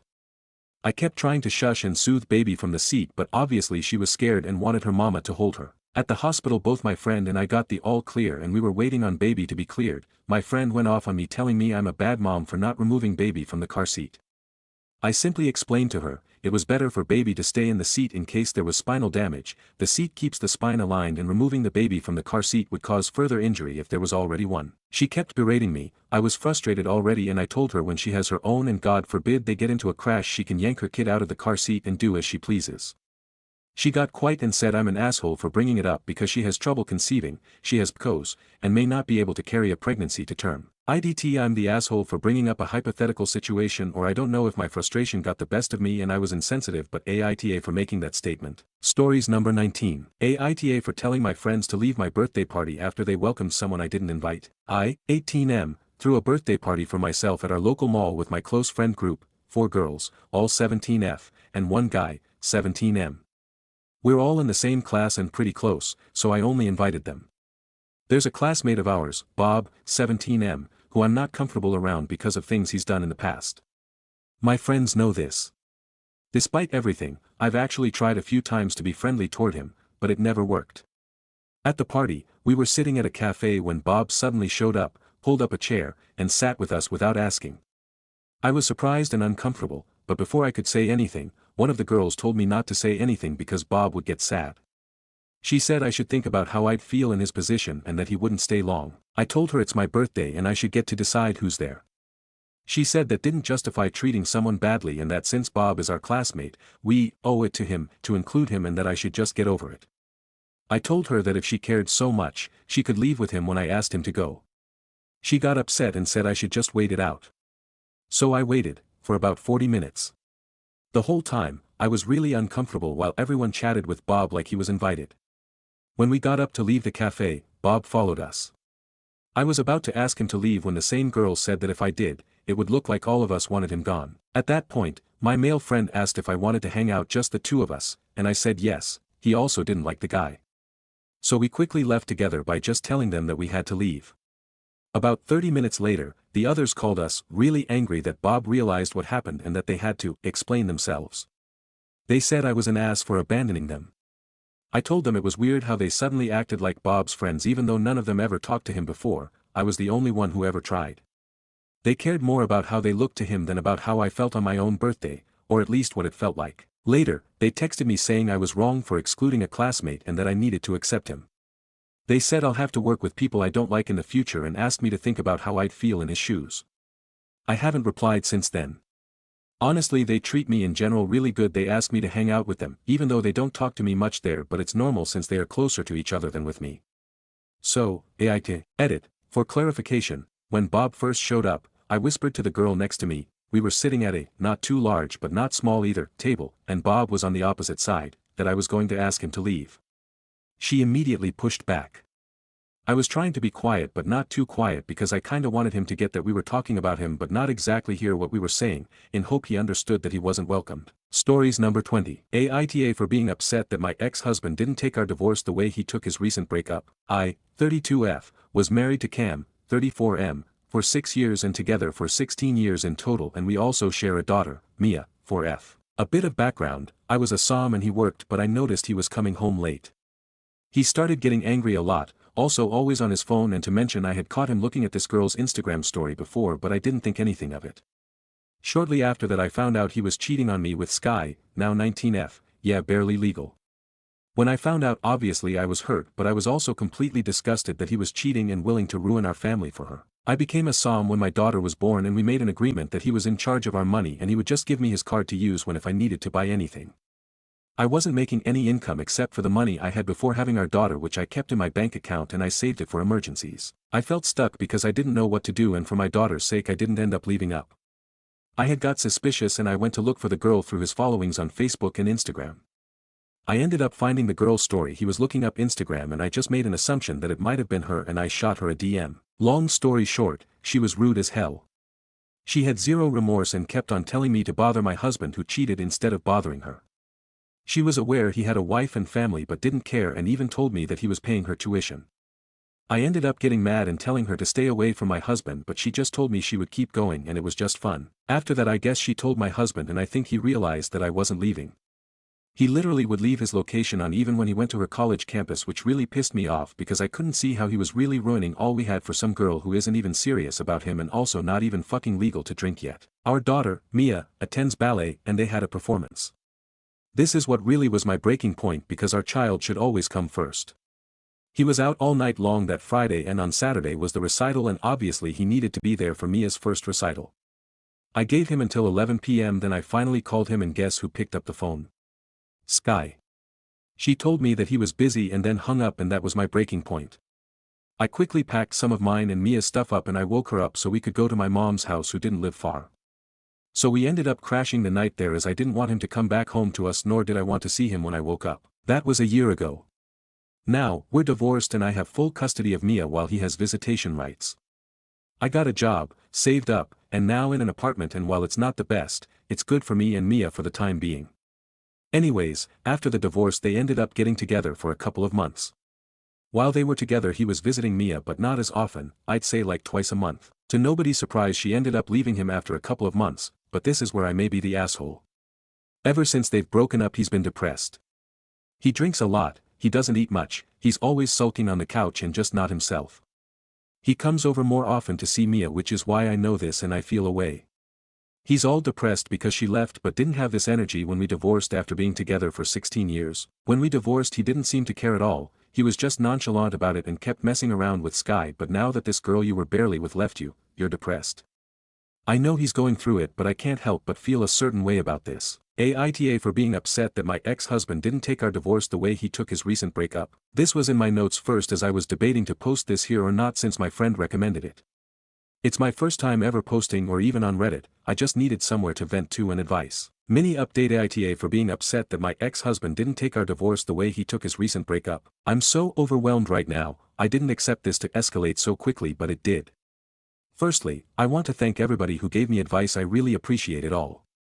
I'm sorry if I took long to reply to comments, I had a busy morning, especially with a 4-year-old who attends preschool and also hates getting up in the morning. A bit of background about their relationship, at least the stuff I know. The divorce happened last year, so at the time Sky was 18. I clarified this in the comments, but I'm gonna say it again. Cam was the one who offered Sky to pay her tuition, and I think he did that to keep her around. After I found out about the divorce he would come home angry, he would call her names and was mad because she was seeing other guys in college and posting herself going to parties. I don't know how long their affair was. All I know is how they met, at least this is what he told me. Cam told me that they met at a club and he thought Sky was older, but then she later told him it was a fake ID. Now I don't believe he thought that one bit. Sky SCRM's teenager, I could tell by just one peek at her Instagram. She looks super young, she dresses like a teenager, she has braces with a very youthful face, and she types/acts just like her age. But let me tell you guys what just happened, and I'm literally so pissed. My baby gets out of preschool at 2:30, usually my mom would pick her up, but I got to leave early, and her ballet practice is at 4 p.m. While during the ballet practice you could either leave your kid there or you can stay in the practice with them. One of my closet girlfriend's daughter also attends the class and I needed to get groceries for our meals. So with her permission I left out for a bit. My guess is that Cam gave Sky my number because I genuinely don't see how else she could get it. Anyways, long story short, she has read it and she came across my post and was pissed about it. Guys, no joke, this little girl and her friends was spamming my phone with calls. She would call me and say horrible things, and then next I would get another call from somebody else who would say other stuff. This happened about 7 times. The 2 first times, admittedly I went back and forth, but as it kept going I finally got the hint they were playing with my phone, so I allegedly started recording and just let them yell and insult. I knew they were all together because when Sky called first I could hear other girls giggling or saying slick shit in the background. I allegedly didn't get the whole thing on recording because it came out of the blue, so I only got the last few. If I was to file a harassment report about this, would it be valid or not? I blocked them and threatened to call the cops the last time and they stopped, but seriously, this is childish ASF. Edit. Forgot to mention that this isn't real names, it's just close to all of our names and all of our correct ages, so I think that's how she figured it was me. Update Aita for being upset that my ex-husband didn't take our divorce the way he took his recent breakup. Hi everybody, I posted on here 2 weeks ago about my situation with my ex-husband. I also posted about how Sky and her friends called my phone repeatedly. Firstly, I do want to say thank you to everybody who gave me ideas of what to do about the situation, and I especially want to thank the people who messaged me privately to help me get over this. I also unfortunately had pervs in my messages, and no, my daughter doesn't need a stepdad. On to the update, I ended up emailing Sky's school about the harassment. As I mentioned in the mini update, Sky has read it, so she took the college she attended out her Instagram bio, which she originally had. Sky, I know you're probably reading this, and unfortunately for you, dumbass, I didn't forget the school you attend. I emailed them about a day after my mini update along with photos of my call log, and they finally got back to me this past Monday. They didn't exactly tell me what they did, but to summarize it, they basically told me that they would take care of her and thanked me for it. Obviously Sky learned her lesson as she didn't contact me at all. Unfortunately, me or my girlfriend couldn't find her parents. She doesn't have a Facebook, only a Instagram. She doesn't have much photos up, but the ones she does up doesn't have anything of her family, just herself. On to my ex. Soon after my post I called him and I set boundaries. I told him if he wanted to see Mia then it was to be done at his home or anywhere but my house. I told him that when it was time for him to come and get Mia that I would just walk her to the car and that he has no permission to come inside my home.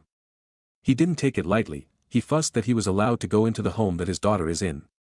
I told him that there's no need for him to do that because if he wants to see her and only her, then me bringing her to the car wouldn't be a problem. After a while of fussing he did accept it eventually. Unfortunately I was stupid and I decided to try and pry my way into knowing a bit more about their past relationship and the affair. I don't believe that Sky told Cam about the post or anything, as I think he would have been mad or at least brought it up. Cam opened up a little bit and told me a bit more about their whole relationship. He told me that at first him and Sky were originally just hooking up. Before anything happened, Sky let him know that she didn't want a relationship as she wanted to live the college experience, and Cam didn't take it seriously. Eventually, she started talking to other guys and he would also see her following go up with other guys in it whenever she said she would go to an event. He tells me that he started paying Sky's because Sky said if he didn't then she would expose him. I'm not sure what he means by exposed, as he couldn't be talking about expose him to me because he didn't even seem to give a fuck when he got caught. But Sky had told me that he's the one who offered to pay the tuition, so I don't know which one is telling the truth. He told me that he loved Sky but couldn't love her any longer because she was a gold-digging whore, even more confused because Sky literally broke up with him. He also said that Sky didn't listen and that she deserved everything he did to her because there's no reason she should be avoiding him. Mind you, I'm confused as hell. At first it seemed like he was trying to play victim but immediately got off topic and really was just raging about Sky. I'm baffled because you were literally just crying over this girl. I ended up questioning him because it literally didn't make sense. He ended up yelling at me, telling me to shut the F up and other shit. Eventually, I just hung up the phone because I don't have time for that. Like a child, he blocked me. I ended up just talking to his mom. I asked if during Cam's time if I could just drop Mia off at her house, and if Cam wants to see Mia then he could visit. She's an amazing grandmother, so she accepted. I told her that he blocked me, which she was shocked and told me that she would talk to him about it. I will also share that I have been a bit down just thinking about my baby girl. I feel like I did wrong picking Cam as her father. I didn't have a good father growing up, so all I wanted was for my kids to have the dad I never had, and at first Cam was amazing but now I don't know what's happening.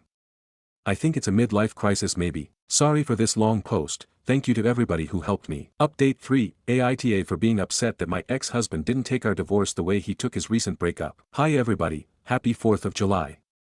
I haven't posted in a while and I've also been off Reddit, I don't really browse like that on here. Anyways, I wanted to give you guys a little update because I found out a lot of information about the divorce with Sky and Cam. But firstly I do want to go over some other things. So if you've read my other posts then you'd know about me calling Sky's school and reporting her. Well basically she still attends that school, which I'm guessing they must have given her a warning or maybe literally didn't have a conversation with her at all, which is insane. But since the situation I explained with my baby daddy on my latest update, I haven't talked with him. I wanted to try and communicate through his mom, which she's been also trying to communicate with him, but he's gone doing whatever that nobody knows. He hasn't seen Mia, hasn't texted me, hasn't come over or anything. I won't lie, I was very worried at first, but I decided that he's a grown man and if he wants to act like a child then so be it, because Mia is just fine with me and definitely doesn't need his weirdo ass around her. Cam has a long-term friend, Matt, 36M, they've been friends since college so he's definitely been around a lot. My guess is that maybe Cam and him got into a really bad argument or something while Cam is MIA, and it must have been really bad because Matt ended up texting me and snitching on Cam completely. So, now I have more info about the whole affair. Firstly, she was 16 when the affair started and it went on for 2 years, and I just found out about it when she was 18. Cam was very controlling in the relationship with Sky and emotionally abusive. Whenever she would go out to parties, college activities, or outings with her friends, then he would complain and press her and accuse her of trying to get with other men. He offered paying for her college tuition because when she started the college year she was 17, he did it so she can stay quiet about the whole situation. She kept on telling him she wanted the college experience and that she didn't want to be locked down and all that, but he got mad about that and their relationship got even more toxic at that point. Her parents aren't together and at the time she was a teenager, so her dad was super protective and didn't want her talking to boys and would often check her phone, which Sky told Cam about this and it bothered him and made him not like her father. I didn't get much info about her mother, but Matt told me that ultimately as soon as she went to college he convinced her to cut off her parents. He ended up basically separating her from her parents. Matt didn't exactly tell me what he did but just told me about the separation. Her dad ending up dying and she inherited money that could cover her college tuition, which pissed off Cam, and he kept trying to convince her to let him keep paying, but he refused because he knew that when she did it, she'd feel more freedom and most likely end up leaving him based on what she would tell him about the college experience. Matt told me during the affair after this happened that it was very on and off and she was mostly coming to him for sex. Now on to after the divorce when they were together. I guess it got super toxic at that point and she was super close to leaving. She ended up pregnant with Cam's baby, which she didn't want and was very upset about. She found text messages between Cam telling Matt about baby trapping her. He explained how he messed with her birth control pills and that's what led to their breakup and his little depression. She ended up getting an abortion and blocking him on everything, and he was on my couch venting about this but leaving out why they broke up. Obviously, I was disgusted as hell about this whole situation. I was disgusted that he was messing around with a literal child when we have a daughter of our own, and no, I'm no longer allowing him around her. Even if he comes back around he will not be allowed around Mia. His mother has been trying to reason, but the whole thing is just disgusting and makes me see Cam in a different light. I'm also super confused on why Sky stayed with him. I really do believe she enjoyed the thrill of getting spoiled and being a mistress, because everything about her just gave me bad vibes and I really didn't like her.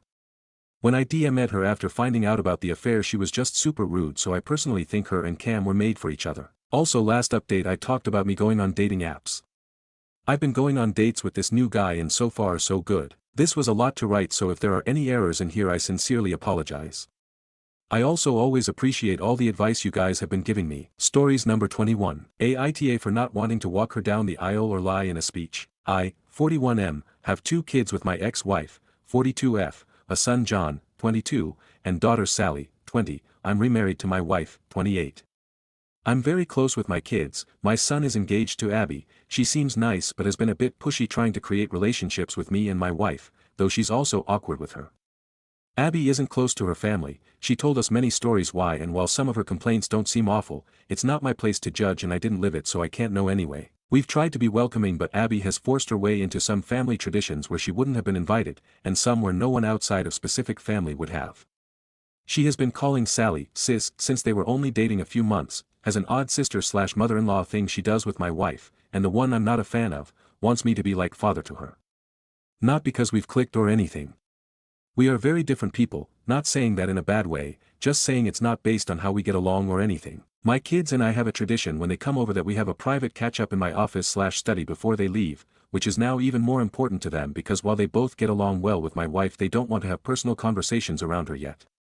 Abby asked if we could talk, and after I explained the tradition John later asked that I do it, saying she'd never had a caring conversation with her dad. We compromised that I didn't include her in the tradition but do join the two of them for coffee and let her talk. Then she started calling me dad. They weren't even engaged yet. John pulled me aside and begged me to give her that, laid this whole thing on me about me always being the dad she always wanted right in front of her and she just wanted that, told me she cried watching me and Sally together, she still gives me random hugs, I'm a lucky dad. I didn't like it but I do feel bad so fine I gave her that.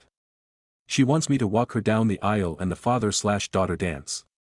I don't want to walk her down, and I walk with a cane so dancing is hard. At my own wedding I only danced twice. John is begging for me to do one, preferably the aisle. They came over Sunday, John and I were talking, I thought to address it, when Ab walked in without knocking, asking if he'd told me yet. I asked what. John said she wanted me to say something about having a second daughter now in my speech and how I loved her. I just looked at him. She asked if I'd do the walk and dance for Sally, I said of course. She yelled she's my daughter too and I said it will never be the same, Sally is my actual daughter. I tried to explain I'd talk about her being a happy addition to the family and I love how happy she makes Jack, which I thought was a good compromise, but she started crying. John apologized and they left, but he called me when they were home nearly begging me to AITA because I won't lie and say I love her or she's my daughter. Update 1. I had planned on writing this sooner but life got in the way in a couple of really good ways, but people were helpful and asked for updates, and I have a surprise-free day, so here it goes. Mother's Day my kids and their partners go to visit my ex-wife. So it turns out my ex-wife and Abby are a lot closer than I realized. She calls her mom, which is part of where this comes from. Also apparently my ex has been egging it on. On Mother's Day they were talking about the wedding and I guess whenever Abby referred to me it was as dad. My son apparently told her let it go, which led to yelling. Abby about deserving to be my daughter, ex telling her that she's right, son telling her that I am trying and she should be realistic about things, Sally telling her I only had one daughter, which was apparently a response to Abby saying to her that as my daughters, they should be united. According to my son Abby was crying, according to Sally she was crying on yelling and kicked something before going to her room, and Sally told me she went off on her mom, but will not elaborate so I don't know what was actually said. But knowing Sally, who boy. Around 2 a.m. I got a text from Sally's partner's phone saying, Abby really is great, she hasn't been perfect but you should give her a chance and you will learn to love her. I saw it when I woke up. I tried to text her back but was blocked, so I called Sally but they were driving. They stopped by my place later that day because I am on the way and my daughter prefers my liquor and cooking and they told me about the night before. At the end I asked to speak to her partner alone. I asked if I had done something to upset her. She was confused and I told her I was blocked. She said I wasn't but checked her phone and I was, and I said it was after her message and she asked what message. I showed her, it was not on her phone anymore. At that point we brought in Sally and caught her up, neither of them were happy. A couple of days later John and Abby dropped by unannounced, not something we really do in this family but okay fine, I had mad salmon, does not take long to cook. I cook 2 more, wife serves while I make drinks. The entire night was Abby trying to bring up the wedding, John trying to change the subject, Abby not allowing that. We talk logistics because I am helping them get some good deals through some professional contacts I have when finally she just says, so I was talking to mom, she said that you can walk me down the aisle and she'll do the dance, or you can dance and she'll walk, it's your call but you need to choose soon. I reiterated that I could not dance, she tried arguing that I had danced a little at my wedding but I made it clear that is different, and did not feel comfortable walking her. She got upset and said, Mom loves me why can't you? I felt bad but couldn't lie, I pointed out that she had John who loved her, my ex-wife, friends, she had people who love her. She said, but other than, ex-wife, those aren't my parents, I said, neither am I. She was very emotional so my wife and I gave them a few minutes. My son and I were alone later, he looked exhausted. He said the problem was that after Mother's Day Abby had called Sally and kept saying they are both my daughters, that I did not get to be close with one but not both, and that it was them against me, but at that one Sally cried havoc and let slip the dogs of war. Things were said. Grievances were aired. John had to hang up before it got worse, but I guess Abby was shaken but there was a new problem. Abby had decided in her head that I did not mean what I had been saying and was just doing it for Sally. He told me he would handle it. Ron Howard, he did not. So now I get text messages from Abby every couple of days acting like we have a secret relationship Sally doesn't know about, she even called herself my secret daughter and LOL'd. She invited my wife to lunch saying, 2 out of 3 of his girls, going out. She has even started using the pressure of showing up at events like a recent barbecue to play a certain image. She hugs me more and holds it, wants to do pictures with just me or my wife and I but always a few with just me to post with captions I do not like. My wife is getting especially annoyed because of how she is with her. I guess Abby surprised her with Father's Day plans for me that had to be shut down. As it is, she still inserted herself into the day, but she has a soft spot for her, and when Abby gets emotional she caves. My wife is a sweetheart. I asked him if he is upset with me and he said no, he just wished it was different. He said we're good, but he's worried he and Sally aren't, which is when I took the advice of some people and suggested premarital counseling. He said he would talk about it. Abby is insisting Sally go to her fitting. That shop should pay-per-view the potential Royal Rumble because Sally is not holding her feelings back anymore. I told him Sally loves him and I'll talk to her, but for now it is stressful all around. Abby driving my wife crazy with her ideas for what my girls should be doing, driving me crazy with dad-daughter content, drove Sally to the edge, and oh yeah, last night sent me an email with 3 styles of father-daughter dances and song options, so I'm not feeling any more respected or heard than before. The 6 of us have barely been in the same room in order to let things calm down since Father's Day, which was great until it was a shit show. Sorry this is so long, with all the craziness this is still the abridged version. We are supposed to meet Friday, Sally's partner, and I have a bet going about how bad it will go. So onward and upward. I hope you fathers had a less dramatic day than I did, and by any chance does anyone know exactly how bad of a crime I need to commit to enter witness protection? Just curious. Update 2. I have gotten requests for updates on my situation, and as I enjoy a refreshing mojito and my wife her nojito, life feels good and the perfect time to amuse the world with my pain and familial drama. Plus a cousin of mine who apparently reads these and knows my situation gave me the convincing argument of, dude, you can't keep people hanging, and how can I argue with that airtight argument? I apologize for how long this is, a lot has happened. My wife's pregnancy is going well, keeping her as stress-free and pampered as possible has been my focus. It is such a different experience this time, both because of how much more involved I can be and how much better a relationship I have with my wife than I had with my ex. My daughter Sally has been great, even her partner has been great, helping with the nursery or driving her around when I can't. My wife doesn't know because it is a surprise, but my son has been building a crib for the baby, modeled after the one I built for him and his sister, to show my wife his support. My son is a good man, and he is still in there, he just has a soft spot for Abby. Which I guess gets us to the part of the movie where Godzilla shows up and starts busting up buildings. So I called a family meeting with my kids to talk about the situation. Told John his sister was only doing wedding activities she wanted to and that the guilting requests needed to stop, that this was hurting his relationship with his sister. Sally was happy I said it so she did not have to yet again. I told him if he did not stop her from messaging me I would block her with a bluntly honest explanation why. We got a lot out, John seemed to understand, but then a few days later they insisted on coming to talk. Sally and I decided we would get everything out. So all of us ate at our place. Abby started in immediately about baby shower stuff and I told that is the kind of thing we wanted to talk about. I told her that I understood she has been trying to fill a hole that she has, that she thought she was getting a father, a second mother, she calls my ex-wife mom apparently, and a sister. I told her it was still possible but that she needed to start listening to us. I told her that for the sake of family we would give her a fresh start, if she agreed that moving forward she would respect our boundaries. My daughter did not love this idea but loves her brother and was willing to try. Abby tried to say that since we were starting over we could define what the relationship would be and just be family. We told her we were not ready for that, that it needs to happen organically. She got mad that I am closer with my daughter's partner, which is true but we just get along, and that she deserved it for trying so hard. My daughter said something about trying things we actually want. She ran to our bathroom, he ran after her. After a while I checked on him, I could hear her repeating, "This is not what I wanted." My wife, daughter, and her partner went out to the patio to give them privacy and salvage the night. After a bit I got a text saying they had just left. I checked in with him the next day and he said they talked more at home and she understood. For a couple of weeks things were good. The text stopped except the occasional wedding question, since it was getting closer. She stopped pushing herself on my wife and Sally, and we thought was involving us in less in wedding planning out of respect, since as it was they only got the venue at the rate they did because of my professional connections and they know I was willing to help but not interested in helping plan, even if I am good at event planning. But then I got a call from the venue telling me the card I used had been declined. Now this is a specific card I use for big purchases because of the miles, so I knew it had a high limit. That was how I learned that they had changed dates by 2 months despite being informed I would still be out much of the money because it was too close to the date. I was furious. I mean I have been lucky in life financially but I am not blow-off deposits like nothing wealthy. Called my son, said he needed to get his ass to the house, just him. They both came. When they arrived I opened the door, she actually started with, "Dad." I think I just replied, "You have got to be effing kidding me," and walked toward the table. Abby had the nerve to ask where dinner was. My response was not polite as I made it clear that was not why they were here. I hoped my son would not lie to me, so I asked what was going on with the venue. She started going into wedding details, but my son interrupted to tell me they postponed because my ex-wife was unavailable because of a surgery, and he had not told me because he was putting money together to pay the lost money himself, and he had just reached out to guests to let them know. And that is when Abby's mouth opened. We have extra time to work on our dance. Now during this time my wife came home, and I was walking her toward the bedroom when Abby said that.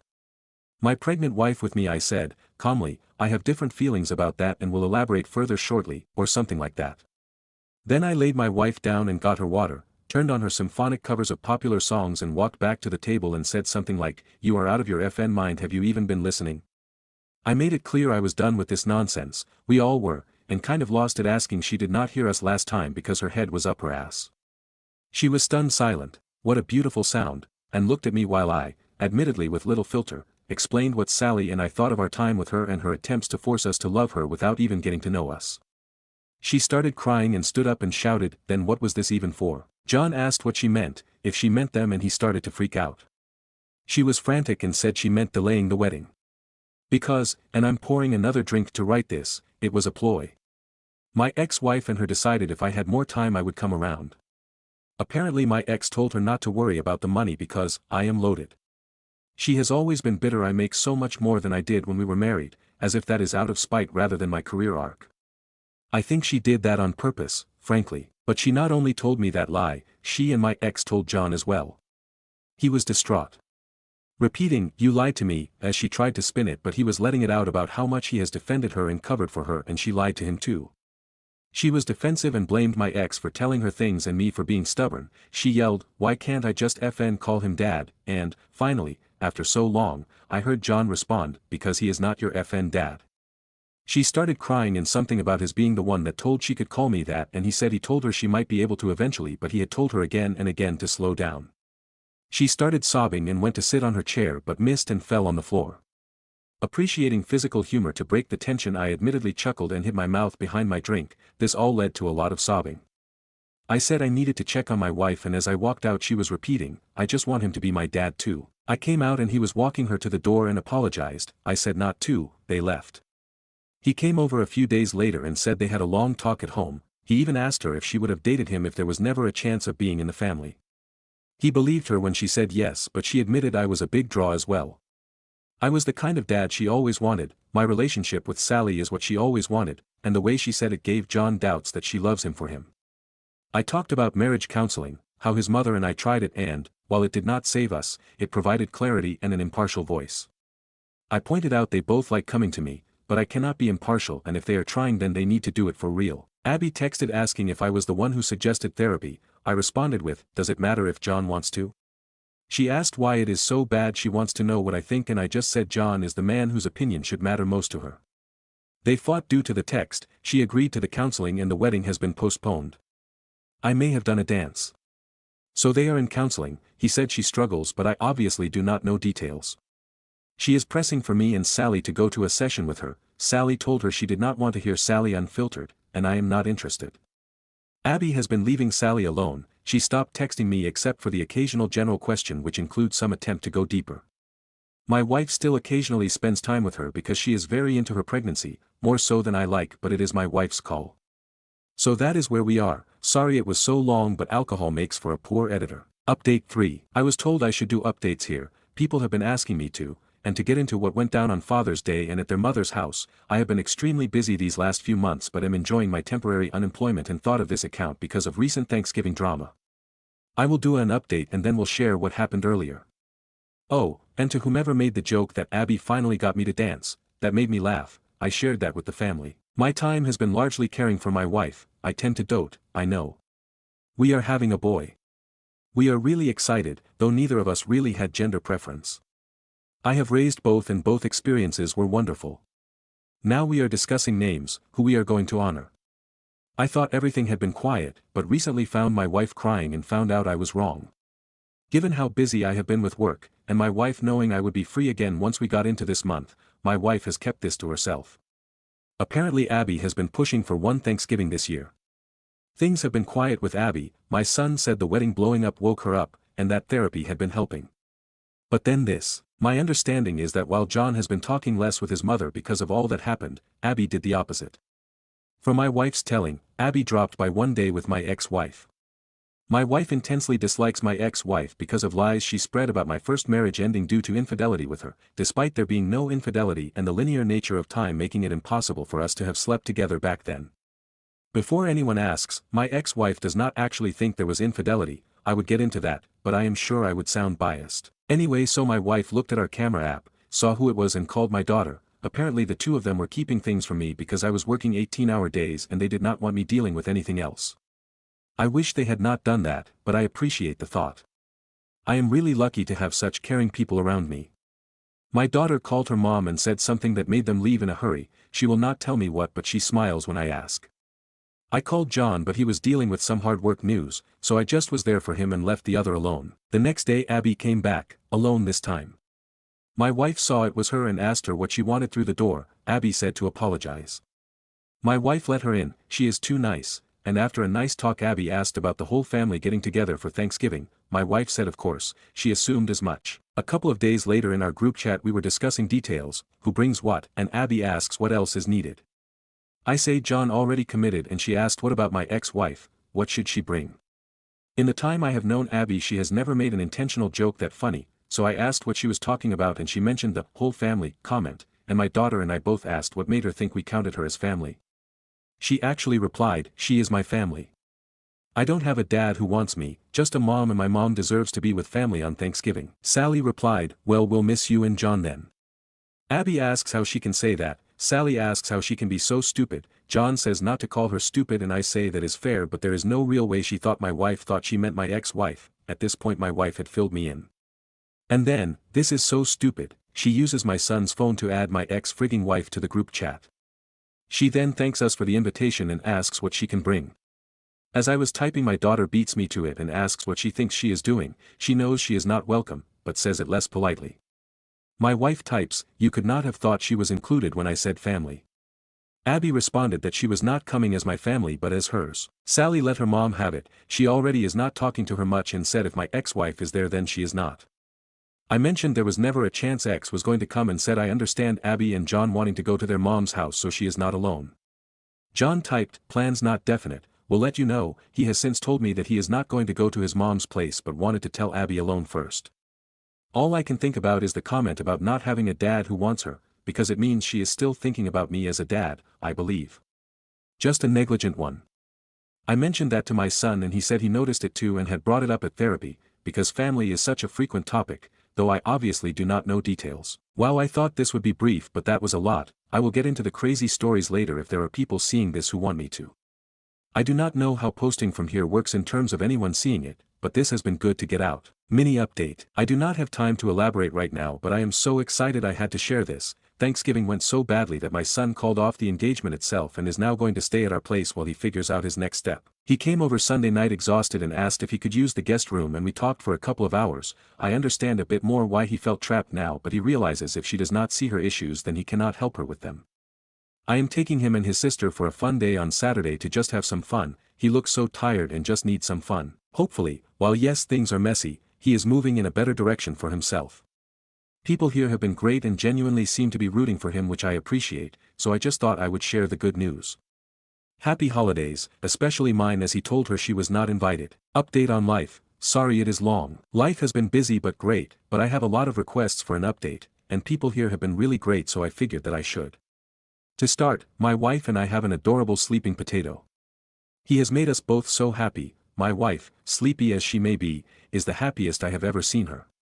I had paternity leave and then various family took over helping my wife. My kids have been great about helping. My daughter has been having fun with her brother for the first time in a while.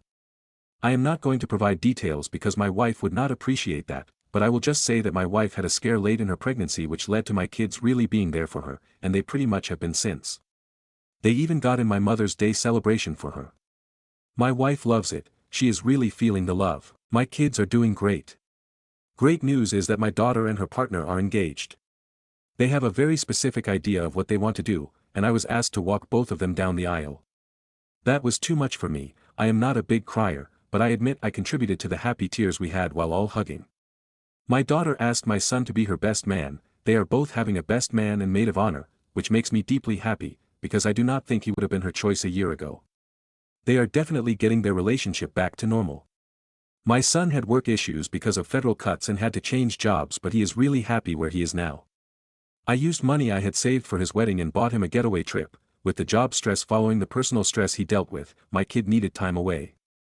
No Abby, no job stress, no family. I think we are pretty great, but we spend a lot of time together and I figured he might need a week away from us too.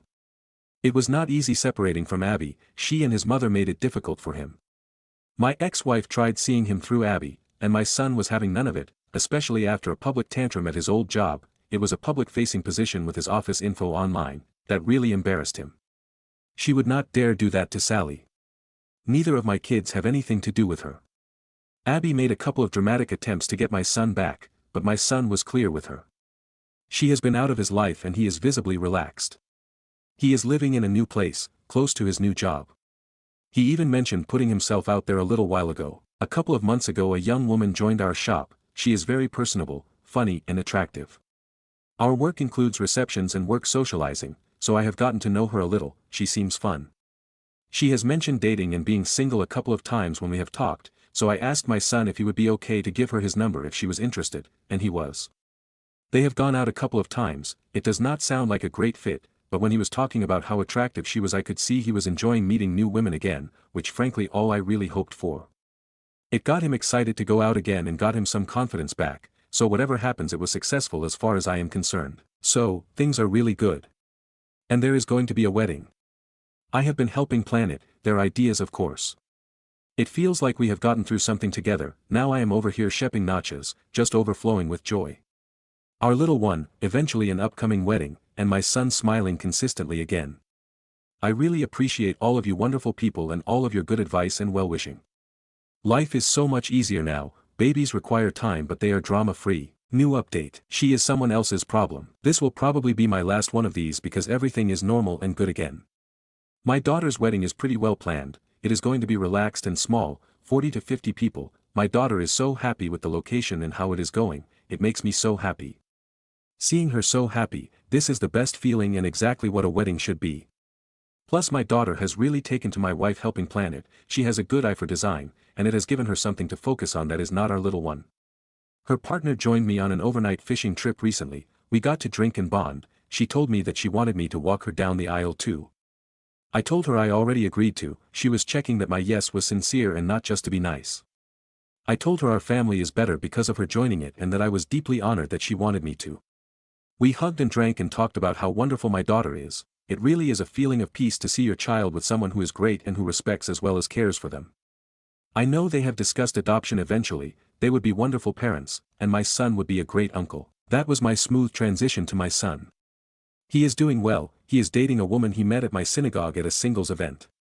She seems very sweet. She teaches in the Hebrew school and they have gone out a few times. I am just happy he seems his old self, like before Abby. So to Abby, she is engaged and someone else's problem. My son still has some friends in common with her and someone let him know. He did not want any details but my daughter, to no one's surprise, went online, fake account, onto social media. I came home one day to her and my wife going through her pictures and posts. They have been in love for 150 years. It is the truest love of all loves, that since the invention of the kiss there have been 5 kisses rated the most passionate, the most pure, and that they left them all behind. The guy looks like an older and balder version of my son, to the point that when my daughter showed him to me she said, "Look, John really let himself go." I tapped out of looking at more, but I can tell you that her pictures have several of her with the guy's father, and yes they have captions about her dad. May GD have mercy on his soul. I feel like the guy from the beginning of It Follows, foisting her on a different father to save myself and my family, but what can I say, we did not have to outrun Abby, just outrun a different father. Relevant comments. Commenter 1. What a happy ending to this saga. And Bishaye Tova to you all.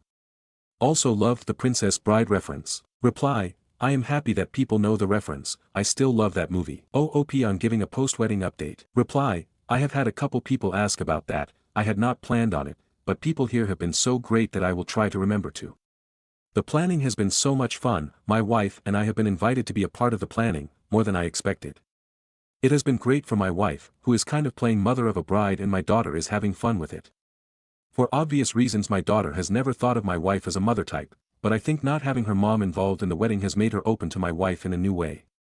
She dress and suit shopped with her, they have been doing a lot together. Obviously my wife lets her take the lead and does not push that, but she loves it and I do too. Truly I am so blessed. Commenter 2, woohoo. After a hard day at work, this is the update I needed. Thank you, sir. Now we may be done with Abby, however, we're invested. You've made your family or family we feel like we know them. We want to know how the baby is doing, how the wedding goes, how beautiful the girls look, and how John gets on with this new girl.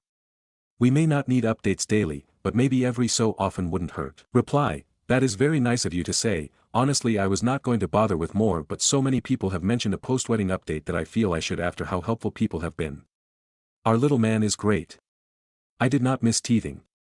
I did miss baby laugh.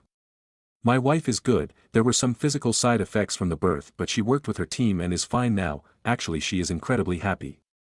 Wedding planning continues unabated. An amazing thing has happened. My daughter, who has been honest about it hurting she does not have a mom who could be there, has started getting closer to my wife. They never had a mother/daughter aspect to their relationship, not surprisingly, but have always gotten along. But my wife's excited offers to help with ideas was met positively, and when Sally went looking at dresses or suits to where she asked my wife to attend. She played it cool but cried for joy that night. They have been getting closer. Then we saw my daughter's wedding breakdown and it said father of a bride by my name, and stepmother of a bride by my wife's name. Sally has always referred to her as my dad's wife, never stepmother. More happy tears. This was an unexpected bonus. I hope you are having good things in your life as well, we could all just use some calm times with good people. Stories number 22. AIO for refusing to take another family photo because I keep getting cropped out later. I, 27F, have been with my boyfriend, 29M, for 3 years. His family is very close-knit, which I usually love, and we spend a lot of holidays and birthdays with them. At almost every event, someone insists on taking a big family photo, and I'm always asked to join. But here's the issue, when the pictures get posted on Facebook or Instagram, I'm either cropped out or only included in group shots with no tags, while everyone else is tagged and featured in solo photos. It's happened at Thanksgiving, his dad's retirement party, and most recently, at his niece's birthday. I smiled, posed, even helped take some of the group shots. When I saw the post later, I was cropped out of the main family photo and only in the background of a candid shot with a blurry caption like, "Great night." So at Easter, when they lined up for another family pic, I politely declined. My boyfriend's mom said, "Come on, you're family," and I just smiled and said, "Only until the editing starts." His mom looked offended. My boyfriend told me afterward that I embarrassed her and was making it a thing, but I genuinely feel like I'm being treated like an outsider and expected to act like one of them. Am I overreacting? Stories number 23. My sister's flirty comments to my fiancé are getting out of hand and it's ruining the joy of wedding planning. We're a few months away from our wedding, and I honestly thought the biggest stress would be seating charts or vendor delays. I didn't expect the problem to come from my own sister. She's always had a bold personality, but ever since we got engaged, something feels off. The way she talks to my fiancé makes me uncomfortable, compliments that go a little too far, late-night texts that don't need to happen, and these jokes that are clearly not just jokes. Recently at a family dinner, she laughed and said, "If you ever mess this up, I'll be first in line." Everyone chuckled except me and him. I've tried brushing it off, assuming she's just being playful. But deep down, it's starting to feel like toxic sibling behavior and it's making wedding planning way harder than it should be. I love her, and I don't want this to turn into something ugly, but I also don't want to keep ignoring something that's making me feel hurt and disrespected. I'd really appreciate some honest advice from anyone who's dealt with jealousy during engagement, inappropriate family dynamics, or anything that felt like a betrayal wrapped in a smile. How do you move forward without burning bridges or yourself? Stories number 24. Aita for blowing up at my son's father and grandmother when I found out they trashed my son's formula and pacifiers. So I, 20F, live with my boyfriend, 28M, and his parents. Despite being on birth control, our son is a oops baby. He came early at 36 weeks, I was scared shitless by the labor and delivery nurses telling me he would need NICU time. He didn't, he would have feeding or breathing problems, he didn't, and he was just overall small, and I ended up with a second-degree tear due to him being sunny side up, and now almost 7 weeks later it still hurts to sit down and move certain ways. I still have back pain from where they placed the epidural. My recovery hasn't been easy. My stitches are healing well for the most part, and I'm going to get an IUD placed to have a more permanent type of birth control, because even after being on the birth control pills for 2 years, they aren't 100% pregnancy proof. Since my son was born early, the nurses gave him formula at first. I really didn't care. I just wanted my son to be healthy and be able to come home. My son's father/boyfriend and his family have pushed me to breastfeed all through my pregnancy. It wasn't ever something that really crossed my mind. My goal was just to have a healthy baby and we both survive. The hospital also gave us a pacifier, and my son's grandma said that pacifiers were just a crutch that babies didn't need, and I was setting him up to have teeth problems and need braces later on. I tried pumping with the hospital grade pump and it hurt. I tried breastfeeding my son, but it hurt, and a lactation consultant at the hospital said I would struggle with breastfeeding due to my anatomy and the fact my son has a tongue tie. I just said okay, whatever, let's give him formula. My son's father's family, especially his mom, were not happy about it. While I'm up changing diapers and bottle feeding my son, she's also up and in my ear telling me how breast is best and you never know what's exactly in formula. Spoiler alert, she breastfed my son's father and his 3 siblings, so I guess it's like some sort of pride thing for her. She was the same way with my boyfriend's sister when she had her kids. My son's father even said one time it would be hot to see me breastfeed, and to be honest, that just gave me the ick so bad. I haven't gone back to work yet, despite me applying to jobs left and right, so whatever my son's father brings in with his paychecks is how I'm surviving right now. It's been tough, and I have to pretty much justify how I spend his money. Why did I spend so and so at Walmart? Our son needed diapers, wipes and formula. I can only last so long. Well, why can't you start back breastfeeding to save money? I don't want to. Our son is happy and healthy and thriving on formula. My son's father won't even make him bottles because he thinks it's unnatural, when I supposedly can just magically make breast milk appear again. My son had an appointment this morning to check his weight with the pediatrician because while he is gaining weight, it's been slow and he's been spitting up the formula. Ended up being gone for longer than I wanted to because the pediatrician's office was running behind. When I got back to the house, I went to make my son a bottle and found the formula canister empty. My son is crying for his milk, and I ask his father what happened to the formula can because it was still half full. He just shrugs and goes, "It looked old so I threw it out." I asked him why would he do such a fucking stupid thing, and he yelled at me not to talk to him that way. Then his mom came into the kitchen and yelled at me for disrespecting her son. I had to grab the formula can out of the trash can and saw all of the dumped formula powder just sitting there along with my son's pacifiers all mixed in with the garbage. At this point my son's grandma picked him up and was trying to console him because he was getting upset. She started backing up my son's father, saying the formula he's on always looks expired and old and gross. I ended up yelling, "Oh my god," and called my son's father selfish and shitty for wasting something so important. It ended up with his mom yelling at me to get out of her house, and she refused to give me my son as he was crying. I lost it on her and screamed at her, "Give me my fucking baby," and she threatened to call the police on me for verbally abusing her and physically abusing my son. I ended up leaving with my son to a friend's house and thankfully had a sample can of his formula stashed away in the diaper bag I keep in my car, along with the 2 small sample cans the pediatrician's office gave me today. Both my son's father and grandma have texted me, asking me to come back and saying I shouldn't have been so dramatic and that my son's father was just trying to be careful. He wasted the baby's food and put my son in a difficult situation, and he doesn't even get it. Neither does his mom since she's backing him up on this. They're both making me feel so guilty. I'm just trying to keep my son alive. I ended up calling my mom to talk to someone about this whole mess, and she agreed with my son's grandma about how I should have breastfed, or at least used donor milk lol, but she also said I'm the mom and can make my own decisions about my son. I asked her if we could stay with her for a couple of days, and my mom said she just didn't have room for us, which is fair, she has my 4 younger siblings living with her as it is. I feel so mad and frustrated. I'm literally on hold with my son's pediatricians to see if they can give me any more sample cans before I go back to my son's father's house. Ada for getting mad over formula being trashed, or was my son's father in the right here? Edit, my friend loaned me enough cash to get my son a can of formula, thank God. My son's pediatrician's office never picked up, so I left a message for the receptionist and I'm hoping they will get back to me before they close. We can only stay with my friend for maybe a couple of days because I don't have anything beyond what's in the diaper bag for my son. I'm going to apply for WIC and SNAP benefits and see if a lawyer will help me get sole custody of my son. I'm not married to his father and I really don't want to go back to his mom's house if I don't have to. I should have grabbed some of my own stuff, but I was so angry I just wanted to get out of there. Going back to playing phone tag and trying to get help to get us out of this situation. A huge thank you to the Redditor who helped me with finding resources in my county and offered to help with stuff like diapers for my son so we don't have to go back to his dad's/grandma's. I have a lot of places to call tomorrow to hopefully get the ball rolling. Relevant comments. Commenter 1, NTA and this is abuse on them. I'm going to guess that they are religious, too. Got to their pastor and his wife to sort this out. When the DR and mom, you, agree it's nobody else's business. Reply, they are very religious. My boyfriend's mom wouldn't even throw me a baby shower because we weren't married and my son is considered a bastard. I can't wait to be given the okay to go back to work, once a job actually calls me back and I can find a daycare spot for my son, so I can move out. I'm so tired of living with every single one of my choices being under fire/questioned like I just didn't give birth.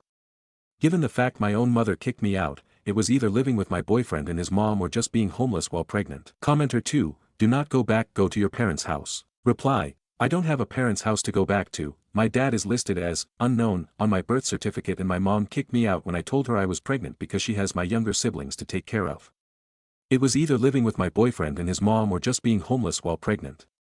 Working on finding a more permanent shelter since we can only stay with my friend for a day or two at most. Update. Hi everyone, I know a lot of people wanted an update.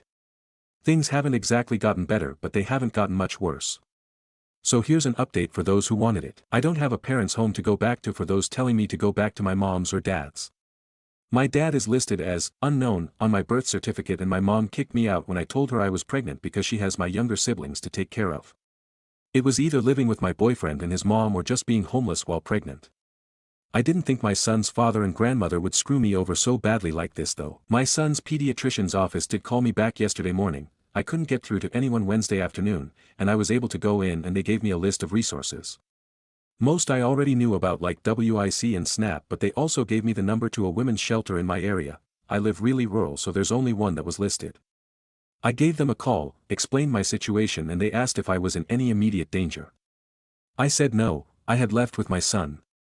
She asked if I planned on going back and I said no. She asked if any physical abuse had happened and I told her that my son's grandma refused to give him to me until I started yelling but she said that didn't count because it wasn't physical. She also said I couldn't keep my son away from his father but my son's father and grandmother haven't tried contacting me since Wednesday when I left. She gave me the number of legal aid in my county and said to complete the eligibility application and she would contact me when a spot opens up at the shelter. This was yesterday and I've tried calling this morning with no luck on getting anyone on the phone. My son's pediatrician's office also gave me all of their newborn and size 1 diapers they had in stock and another sample can of formula for him. For those saying I need to get a job, get a lawyer, save money, I know that. I just got cleared to go back to work at my 6-week postpartum checkup. My last job was working as a cashier at a gas station and I only made $9 an hour. I've applied to jobs but I can't make anyone hire me on the spot.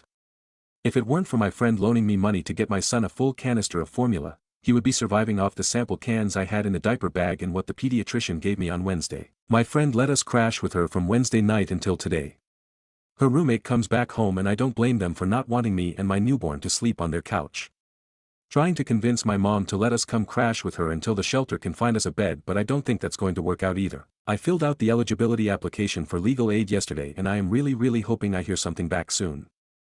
I tried calling custody lawyers after Googling them and out of the few I spoke to, only one was considered low fee, but they wanted a deposit of over $1,000 which I don't have and I am terrified of my son's father using his mother's money to get custody of my son and keep him away from me. One really kind person here on Reddit offered to get my son diapers and wipes so I wouldn't go through what little I had in the diaper bag. I also got a lot of really weird and some downright hateful messages too. Yes, I know I shouldn't have had a kid at 20. Yes, I should have kept my legs closed, and a lot of you have some really strong preferences for breastfeeding. It just wasn't something I felt I could do. It wasn't something I wanted to do. I literally never thought my son's grandmother and his father would act like lunatics over this. No, I am not giving my son up for adoption, no I'm not dropping him off at a firehouse. I am doing the best I can under these circumstances. I plan on applying for all of the government help I can get once I have a permanent place to lay my head. I've been running off fumes and trying to wrap my head around everything. I'm still in shock over it all and I know I need to get sole custody of my son and keep him away from his dad and grandmother. It's not like I can start lactating again at 7 weeks postpartum but boy did I get a lot of messages telling me I didn't try hard enough or didn't care enough about my son because I feed him formula. I keep staring at my phone waiting for the shelter to call to say they have a spot for us. I feel so bad for my son that this is what his life is like and I'm angry at myself for everything too. I'm hoping I can get the ball moving on getting assistance and getting a lawyer and finding something more stable for us soon. I know it isn't much of an update, but I know a lot of people were concerned and asking for one. I'll try to update again when I have better news to share. Edit, you guys, I am doing everything I can here. I cannot make a lawyer take my case if I don't have the funds for a deposit. I can't make a shelter worker take us in if they don't have space. I can't go to a different county for shelter or resources when I have nothing but my son's diaper bag and my purse to my name. I have people in my inbox telling me I should have my son taken away from me and I should go to jail for leaving his father and grandmother's house for crying out loud. I called a shelter in the next county to mine and left a voicemail, and now I'm calling churches for help too. I'd be grateful for a hotel room just for the weekend. I am doing everything I can in my power, and some of are just being downright mean and shitty. It's not like I wanted to be in this situation at all in the first place at all. Edit 2, I've made a GoFundMe for those who want to help after like 4 or 5 people suggested it. I'm getting it up and running now, but thank you to all those who have been kind to me. I can't post the GoFundMe link because Reddit keeps removing it, but I will send it to you if you ask for it. Please know I really appreciate it. I can't wait to put this situation behind us. I am now halfway to my GoFundMe goal and I really can't believe it. Holy moly, thank you so much everyone. Every little bit helps. Relevant comments. OOP needs to get a lawyer ASAP. Reply, I am waiting to hear back from legal aid for a free lawyer. The one I did call asked for a deposit of over $1,000 and I have absolutely nothing to my name right now. I'm hoping I hear back from legal aid and the shelter soon because I really don't know what else I'm going to do. I don't want my son going back to that house unless he just has to because of custody reasons or whatever. Commenter 1, do you have a court-ordered custody agreement? I'm assuming no, and if that's the case, there should be no legal obstacle to you relocating with your son to access resources, housing, women's shelter, food, or a job. Please call other shelters away from your area to see if there is room. You are in danger of imminent homelessness and are without resources. Don't downplay your situation when on an intake call. Reply, no court-ordered custody agreement or anything like that. I called one of the shelters in the county next to mine and left a voicemail and called my own county's shelter again to see if they found a spot for us yet. No luck, but I'm going to keep trying. I really wasn't sure if it was okay to not to leave my county, but it's good to know I shouldn't get in trouble if I do. Stories number 25. Aita for being the only one of my siblings to reject being adopted by our stepfather and refusing to work through it in therapy. I'm 16F, the oldest of my siblings. My sister's 13 and my brother's 12. Our dad died when we were 4 months old, 1 and 4. Our mom met our stepfather a year later. They were together for a while and broke up. Then they got back together a week before my 7th birthday. I remember because she told me he'd be coming to my birthday party and how excited he was to see his babies again. Their relationship was unstable for like another year and then they got married. By that point my sister and brother called him Dad. I didn't. I called him Mike. We were asked about adoption 2 months after the wedding and none of us said yes there and then, but my brother said yes a few months later without being asked again, and my sister did 2 years later. Both of them have since been adopted. I'm the last kid standing against it and have been for years. It's something my mom gets so upset about, and my stepfather has told me time and time again that I don't have to do the full commitment my siblings did, who took his last name after the adoption, but he said he hates raising someone else's children and wants us to be all his. He told me he loves me and is proud of me and wants to be able to show the world that we're father and daughter. I said no even after his speech about it, and when my mom told me it meant a lot to her and she hated the idea that I'd be left with hardly any memories of my dad and no other dad around because I don't see my stepfather as my dad. When I was 13 they attempted to do therapy with me to get me to talk about it, but I sat in therapy and didn't say a word. We tried 11 different therapists and I remained silent in front of each one of them. My mom and stepdad had a baby a year later and they tried to win me around with the baby, but they didn't. Actually it pushed me away more because I said he had a bio kid now and didn't need to adopt me. Mom told me to consider what I was giving up and I told her I was giving up nothing. She told me I was giving up a warm and loving family. I told her that would be her decision to push me out. My siblings tried to get me on side a few times. I told them to drop it unless they wanted me to be mad at them, and after realizing I was serious about it they did drop it. A month ago my stepfather told me that he will not include me in his will or support me in college, on my wedding day, or financially pay for anything for my future children if I don't agree to the adoption. He said if I continue to reject him as a father, the dad who raised me, then he will feel it better to let everything go to his actual kids and grandkids. I told him none of that changed my answer and I didn't want his money. He asked me why I rejected him for memories. I asked him how he'd like my half-brother to be adopted and take another man's name. He flipped out and told me nobody would ever be his son's dad but him, and I told him that nobody would ever be my dad but my dad. But good luck if he dies, because apparently his son will be passed to another guy to raise as his own. My mom calmed him down and then she told me I need to stop being stubborn. I need to open my heart. I need to agree to family therapy and talk this through in family therapy. I told her it won't happen and she can only make me physically be there, but she can't make me talk or try. She told me I am destroying our family and being so mean for no good reason. She wanted me to apologize to my stepfather, and I told her he can take my dad's kids and claim them as his own, but nobody else can do it to his son. She told me it was different and I asked why. I asked her why she hated dad so much she was setting out to erase him.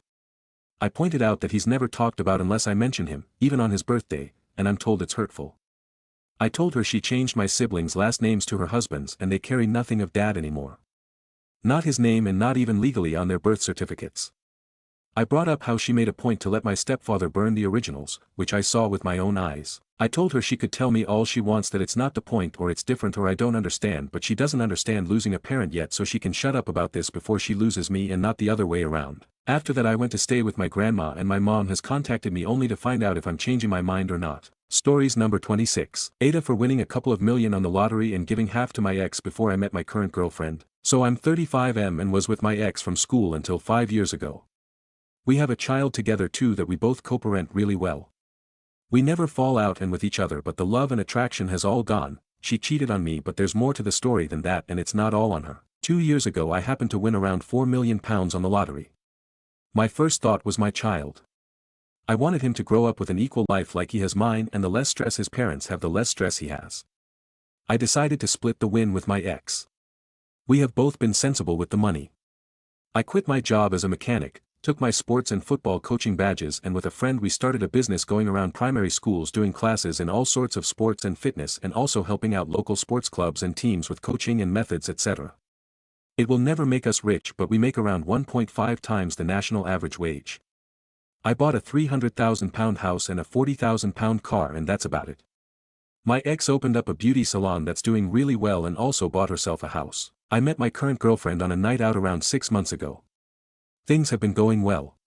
She knows I won the lottery, and that's why I've got a nicer house and car than my income will normally provide, and why I like to go away on a couple of nice holidays a year.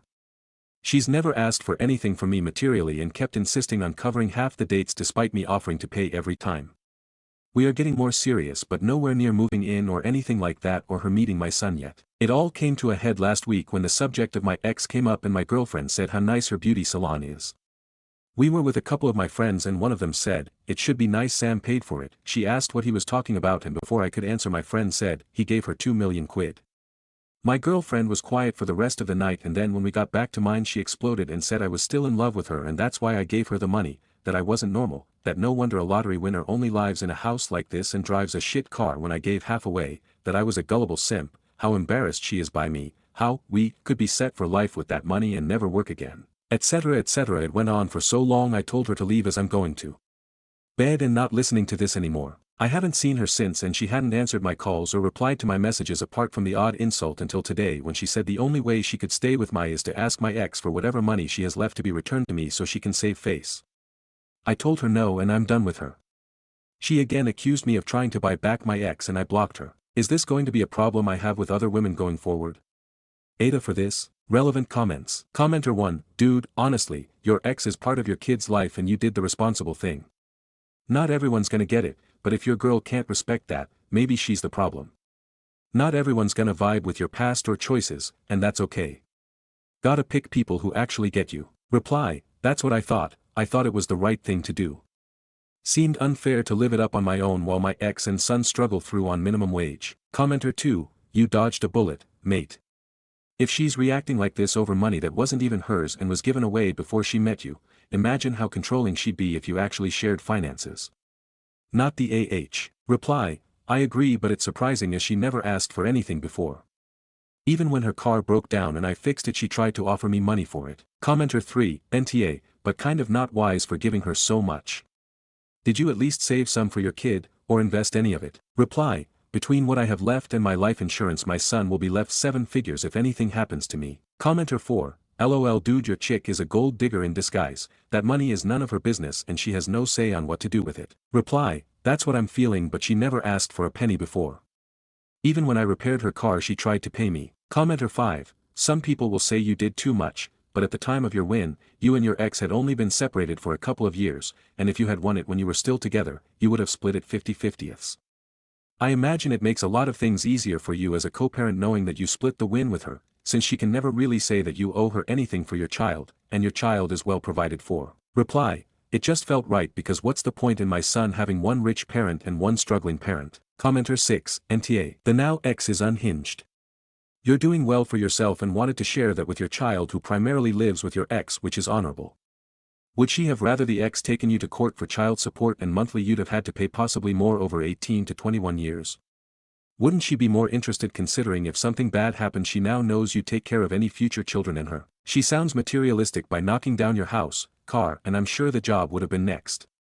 You dodged a bullet and hopefully your child never met this gold digger because she isn't worth much. Reply, my son never met her, I won't introduce to someone until I know they are a life partner. I was a bit upset with her knocking my house.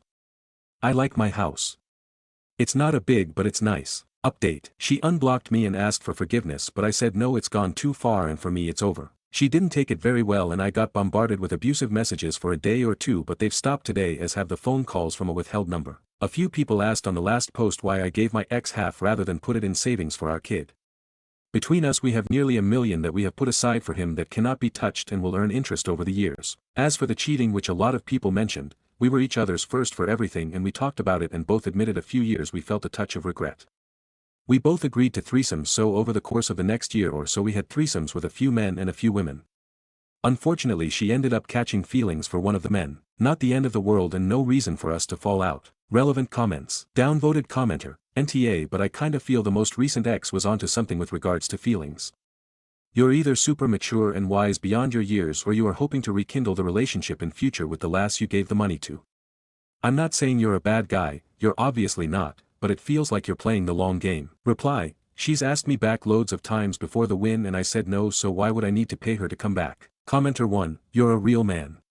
You know that, right? Like a real good one. Sacrificing half your wealth for the betterment of your child was a real power move in the realm of maturity in my opinion. I think your kid is going to have a significantly more stable life because of your decision and receive the myriad of mental health benefits that accompany that. Be proud of yourself and screw the gold digger. Someone like that isn't worth a second thought to a man of your caliber. Reply, you're making me blush, lol, thank you. Commenter 2, you're definitely NTA, but I do think you're a little nuts for splitting 50-50 with an ex who cheated on you. I agree with many other commenters that it probably would have been better off in a trust for the kid, but what's done is done and you seem at peace with it, which is all that really matters. Glad to hear you cut off the GF though because she showed her true colors quickly. Reply, he has around $1 million in a trust which will easily be over $1 million by the time he's old enough. I just didn't see the point in having one parent who's well off and another who's scraping by. I wanted him to have an equal life, not one extreme to the other. Commenter 3, you're a green flag. And in revealing so you've weeded out a red flag. I'd almost suggest keeping your lotto win quiet for the next GF, but in a way now you know how to work out quickly if someone's with you for your dollar. I wish you success with finding love in your sports program. That really sounds cool. Reply, thank you, I love the sports program. Yesterday a mom came up to me and said how much her son is enjoying it and he's having a birthday party next weekend, and when she asked who he wanted to invite, the first person he said was Coach Daniel. I'll be honest, it had me tearing up, lol. Stories number 27. How do I, 23M, tell my girlfriend, 24F, I don't want to raise our son the same way she's raising her current child? I found out a few months ago that my girlfriend was pregnant. The pregnancy wasn't planned, our relationship wasn't even that serious to begin with, but after a lot of talking, we decided to keep it. She's now 6 months along. Since then, I've started spending more time with her and her son's 6-year-old son. The more time I spend around them, the more uncomfortable I get about the idea of her parenting techniques being used on our child. The way she and her family treat her son really bothers me. She hits him as discipline, and allows her parents to as well. She's mentioned before that physical discipline is just normal in her family. She was hit as a child, and so were her parents. I just can't come to terms with that. That's not how I was raised, and it's not how I want to raise my children. Something else that really bothers me is the way she and her family speaks to her son. They constantly say stuff like, man up, stop being so sensitive, that's gay, etc. Just recently he asked if she could paint his nails after watching her paint hers, and she shut him down saying, no, that's gay. I went to a family barbecue of hers, and my girlfriend's dad told her son to go play with the boys, and her son says no, he wants to play with the girls. Her dad tells him to stop being a deaf slur and go play with the boys. I don't believe in hitting kids, I don't believe in shaming a child for expressing himself and just being a kid. I just don't think we're on the same page about parenting at all. I'm scared for my son to grow up being treated like that. How do I approach this? Stories number 28. MIL replaces $3,000 wedding cake with her own homemade cake, bride in tears. Hey everyone, groom's friends GF, was at this wedding last weekend and it turned into a total mess. Basically the MIL thought the bride's cake choice was too modern, so behind everyone's back she asked the caterers to bring her own cake instead as her gift to the couple. Nobody knew until the cake cutting when the bride saw it was a plain old-fashioned fruitcake instead of the 5-tier expensive floral cake she ordered. She started crying on the spot. The groom was acting as if it is not a big deal, and guests were super confused. Most did not understand what was happening and why she is crying. Turns out the bride's parents had paid a ton for the fancy cake and even went into debt for it as they do not have much extra money but tried to do something nice for their daughter, so now there's a huge family fight and they're blaming the MIL for ruining everything. And yeah, the best part, MIL is acting like she saved the wedding with her classic taste, and people do not understand the beauty of her gift SMH. Edit. Many of you asked what happened to the original cake. It was not cancelled or thrown away. They still brought the expensive cake when things calmed down and had the whole cake cutting ceremony with it. But bride was still very sad about the whole situation and was holding back her tears the rest of the night because the night was ruined already. Also, many of you are blaming the groom. I think he really loves the bride and is simply a non-confrontational person and was just put in a difficult situation. I agree that he should have supported the bride right there and then, but it is easy to say, he should have done this and that, when you are not in that situation yourself. Reddit likes saying, red flag, divorce, but I think they can go through this together, at least I hope so. They are a beautiful couple. Stories number 29. Aita for crying during my brother's wedding. I, 34M, recently finished a very nasty divorce towards the end of January. While it was clear I was upset about it at the time to anyone I talked to, I like to think in the last few months I've really gotten better and that I've separated myself quite well from the whole situation. Last week was my younger brother's, 28M, wedding. Me and him were always close growing up, and I knew how much this day meant to him.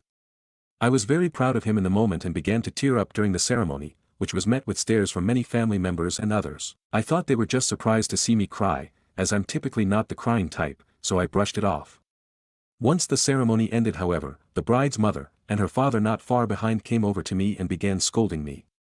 I didn't catch what she said at first because I was confused, but it became clear she accused me of crying over my divorce and taking away from their moment. I tried to explain that I was crying tears of joy for my little brother, but they weren't having it and told me to leave right away. I tried to calm things down and talk to my brother and his wife, but was told they wanted me gone. The next day I was met by 2 texts, a text from my brother and a text from his wife.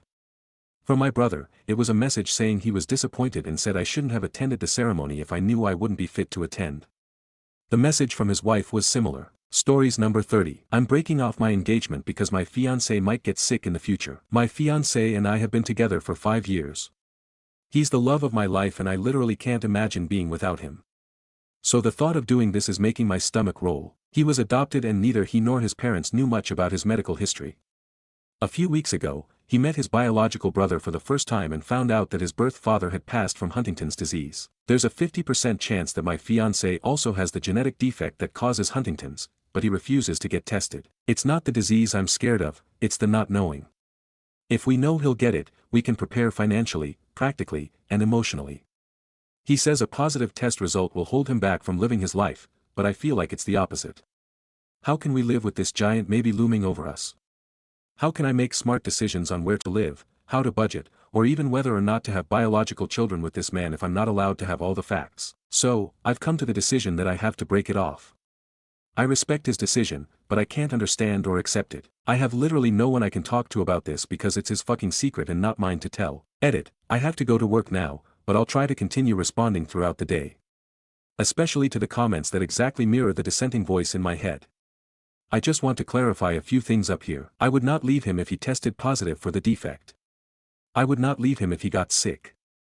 I just want to plan for us to be able to afford the best life and care for him if he does, which means we'd have to start immediately. I don't want or need perfect children. That isn't realistic. But it is possible to avoid them being subjected to a 50-50 chance of having this disease. Of course there are alternative options, but again, they involve preparation and planning.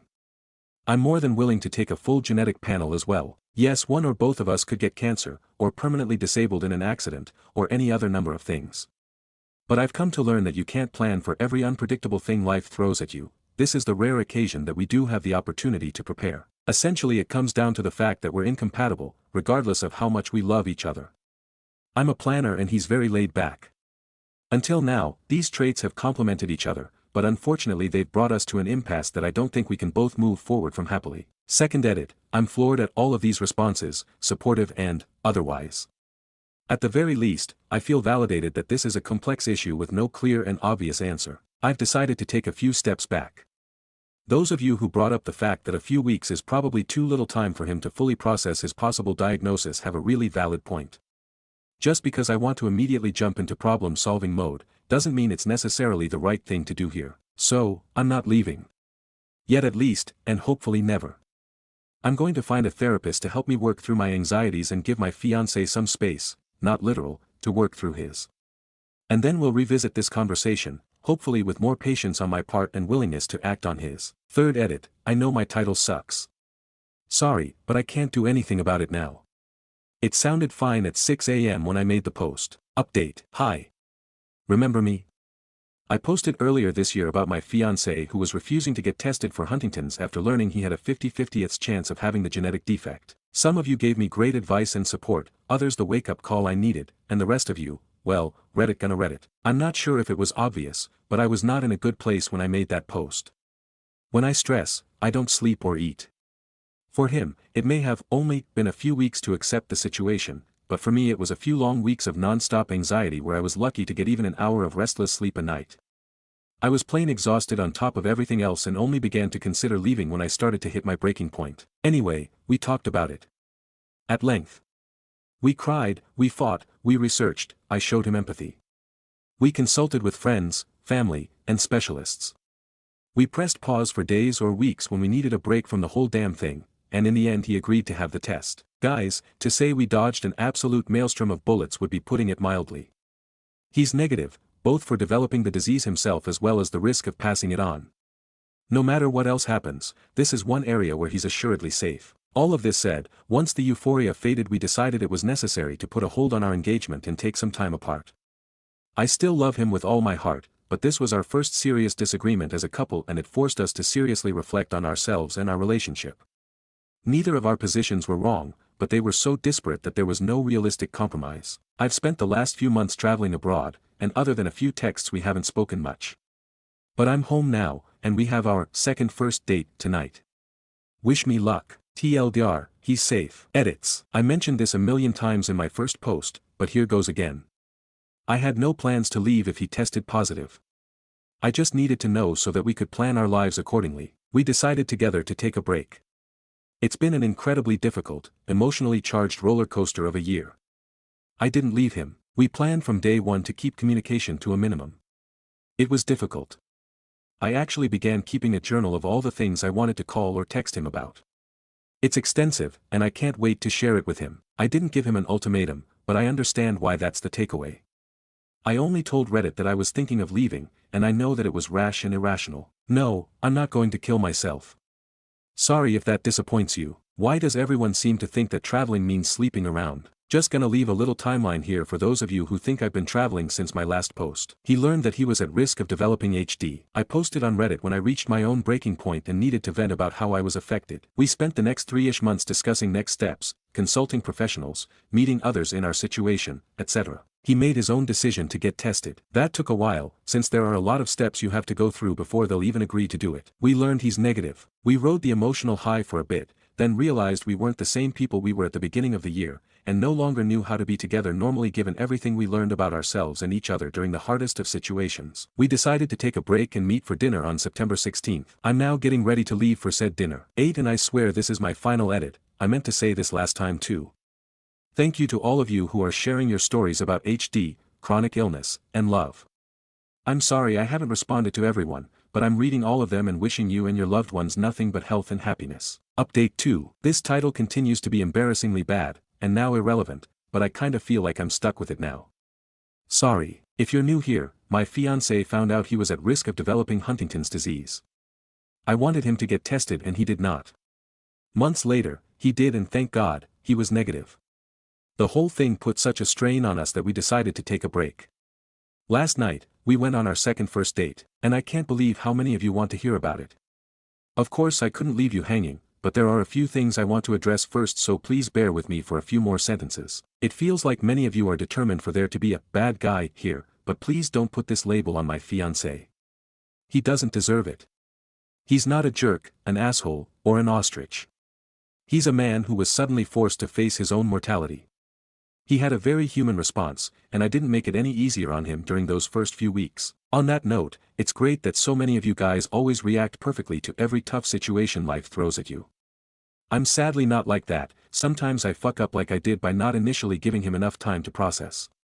But I owned up to that, took several steps back, and he forgave me. I don't know what else you want from me. Lastly, there are a lot of comments about how the obvious compromise was to just act like he had it.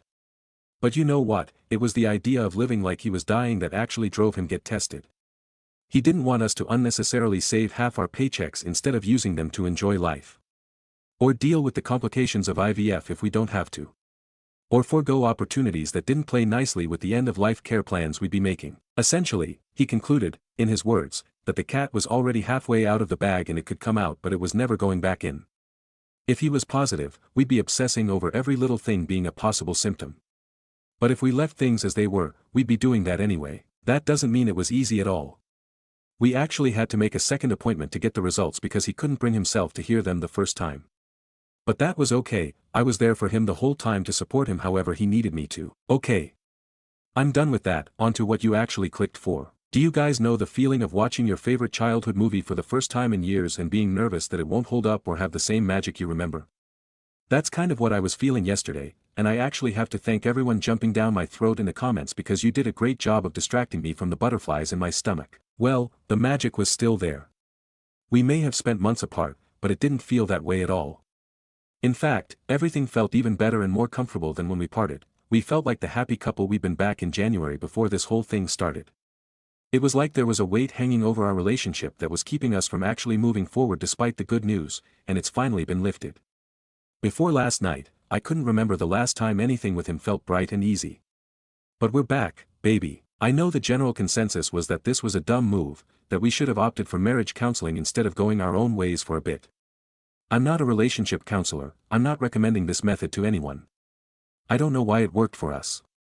All I know is that we were both so drained at the time and we each had the same gut feeling that a complete separation was what we needed. Our relationship had become far more exhausting than fun and I honestly believe that we wouldn't have made it if we'd forced ourselves to work together to fix it. Again, don't take relationship advice from me. But trust your instincts, you have them for a reason. And I'm sure you'll be happy to know that he wasn't sitting at home pining for me while I traipsed around Europe not having sex with people. He was busy with his own adventure, he bought a car, we live in Manhattan, so that's a pretty big thing, and road tripped across the country. We stayed up all night sharing stories and pictures and telling each other about the people we'd met. It was absolutely amazing sharing our experiences with each other.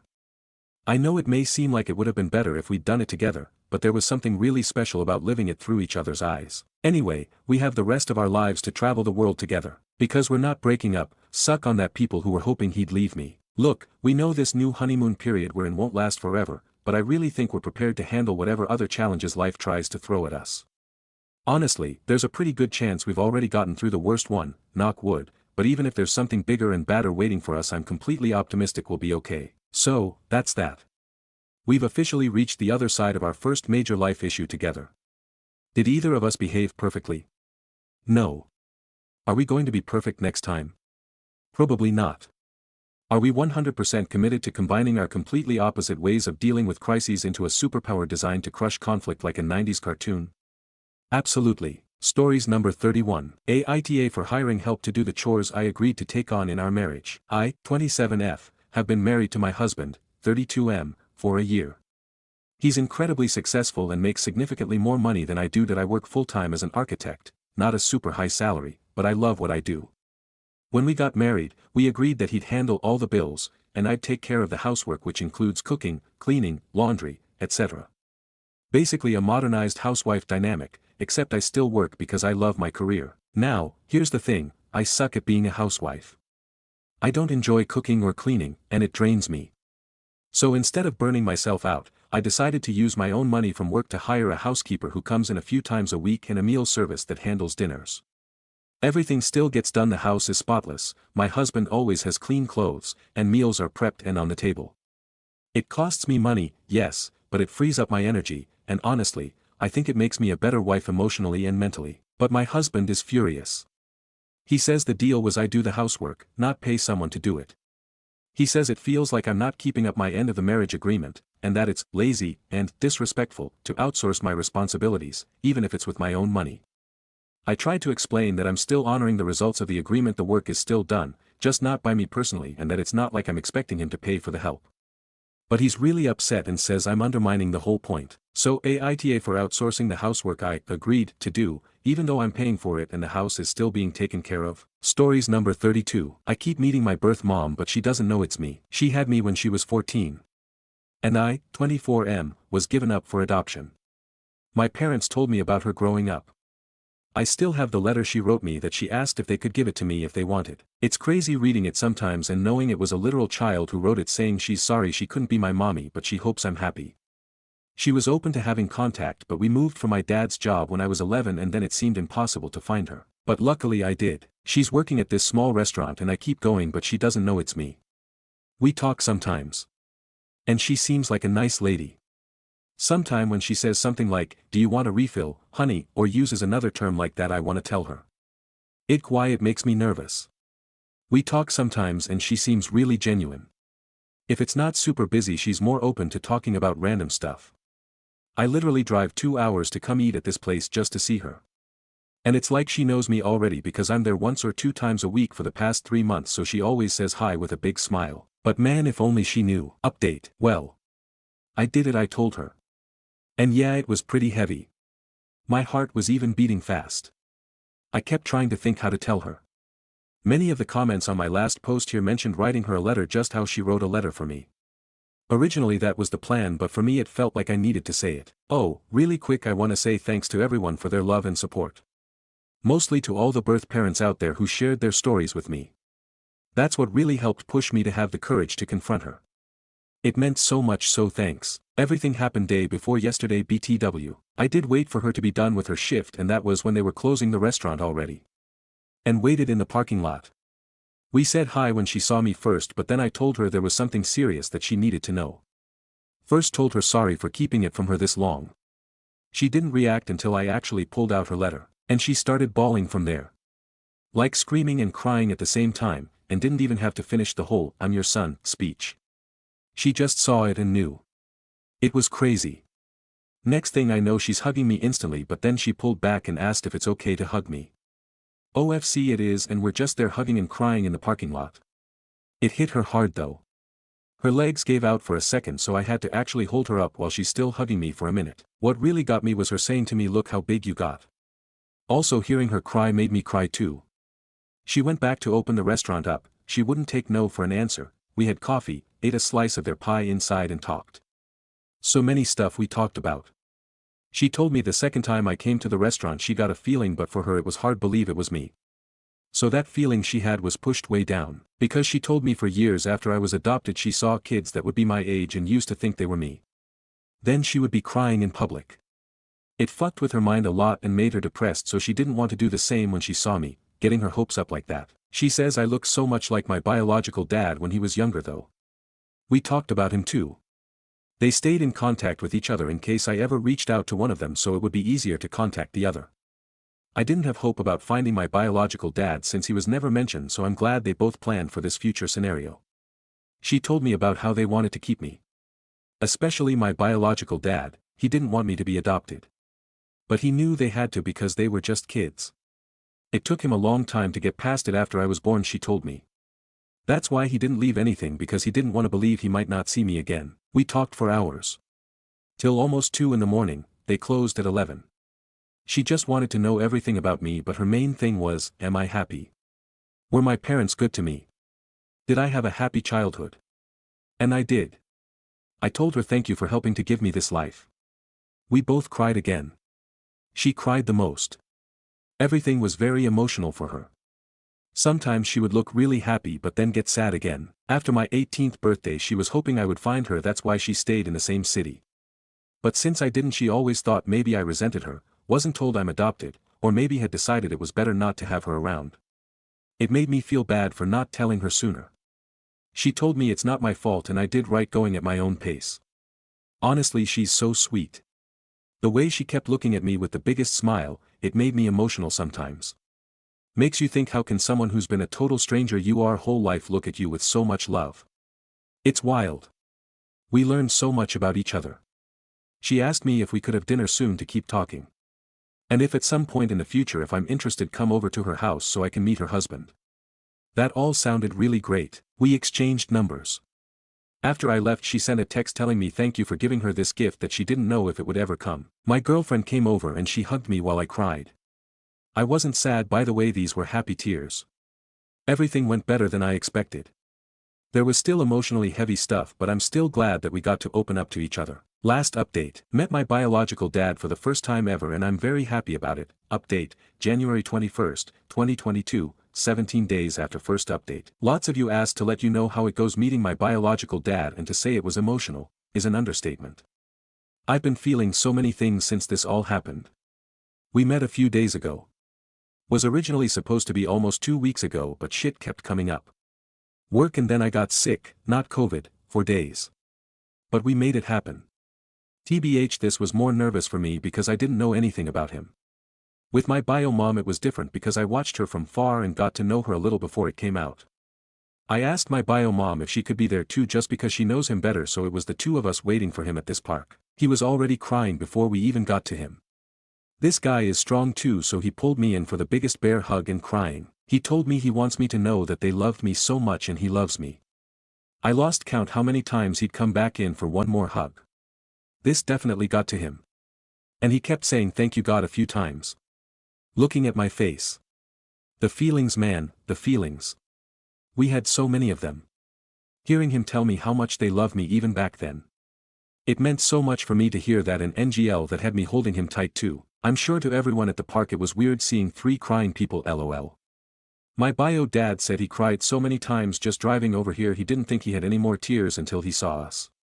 When we were all sitting down it hit me that my bio mom was not lying when she said we look alike, face with tears of joy. Obviously he's older, but still, holy shit, the similarities. He brought gifts too, which was a surprise.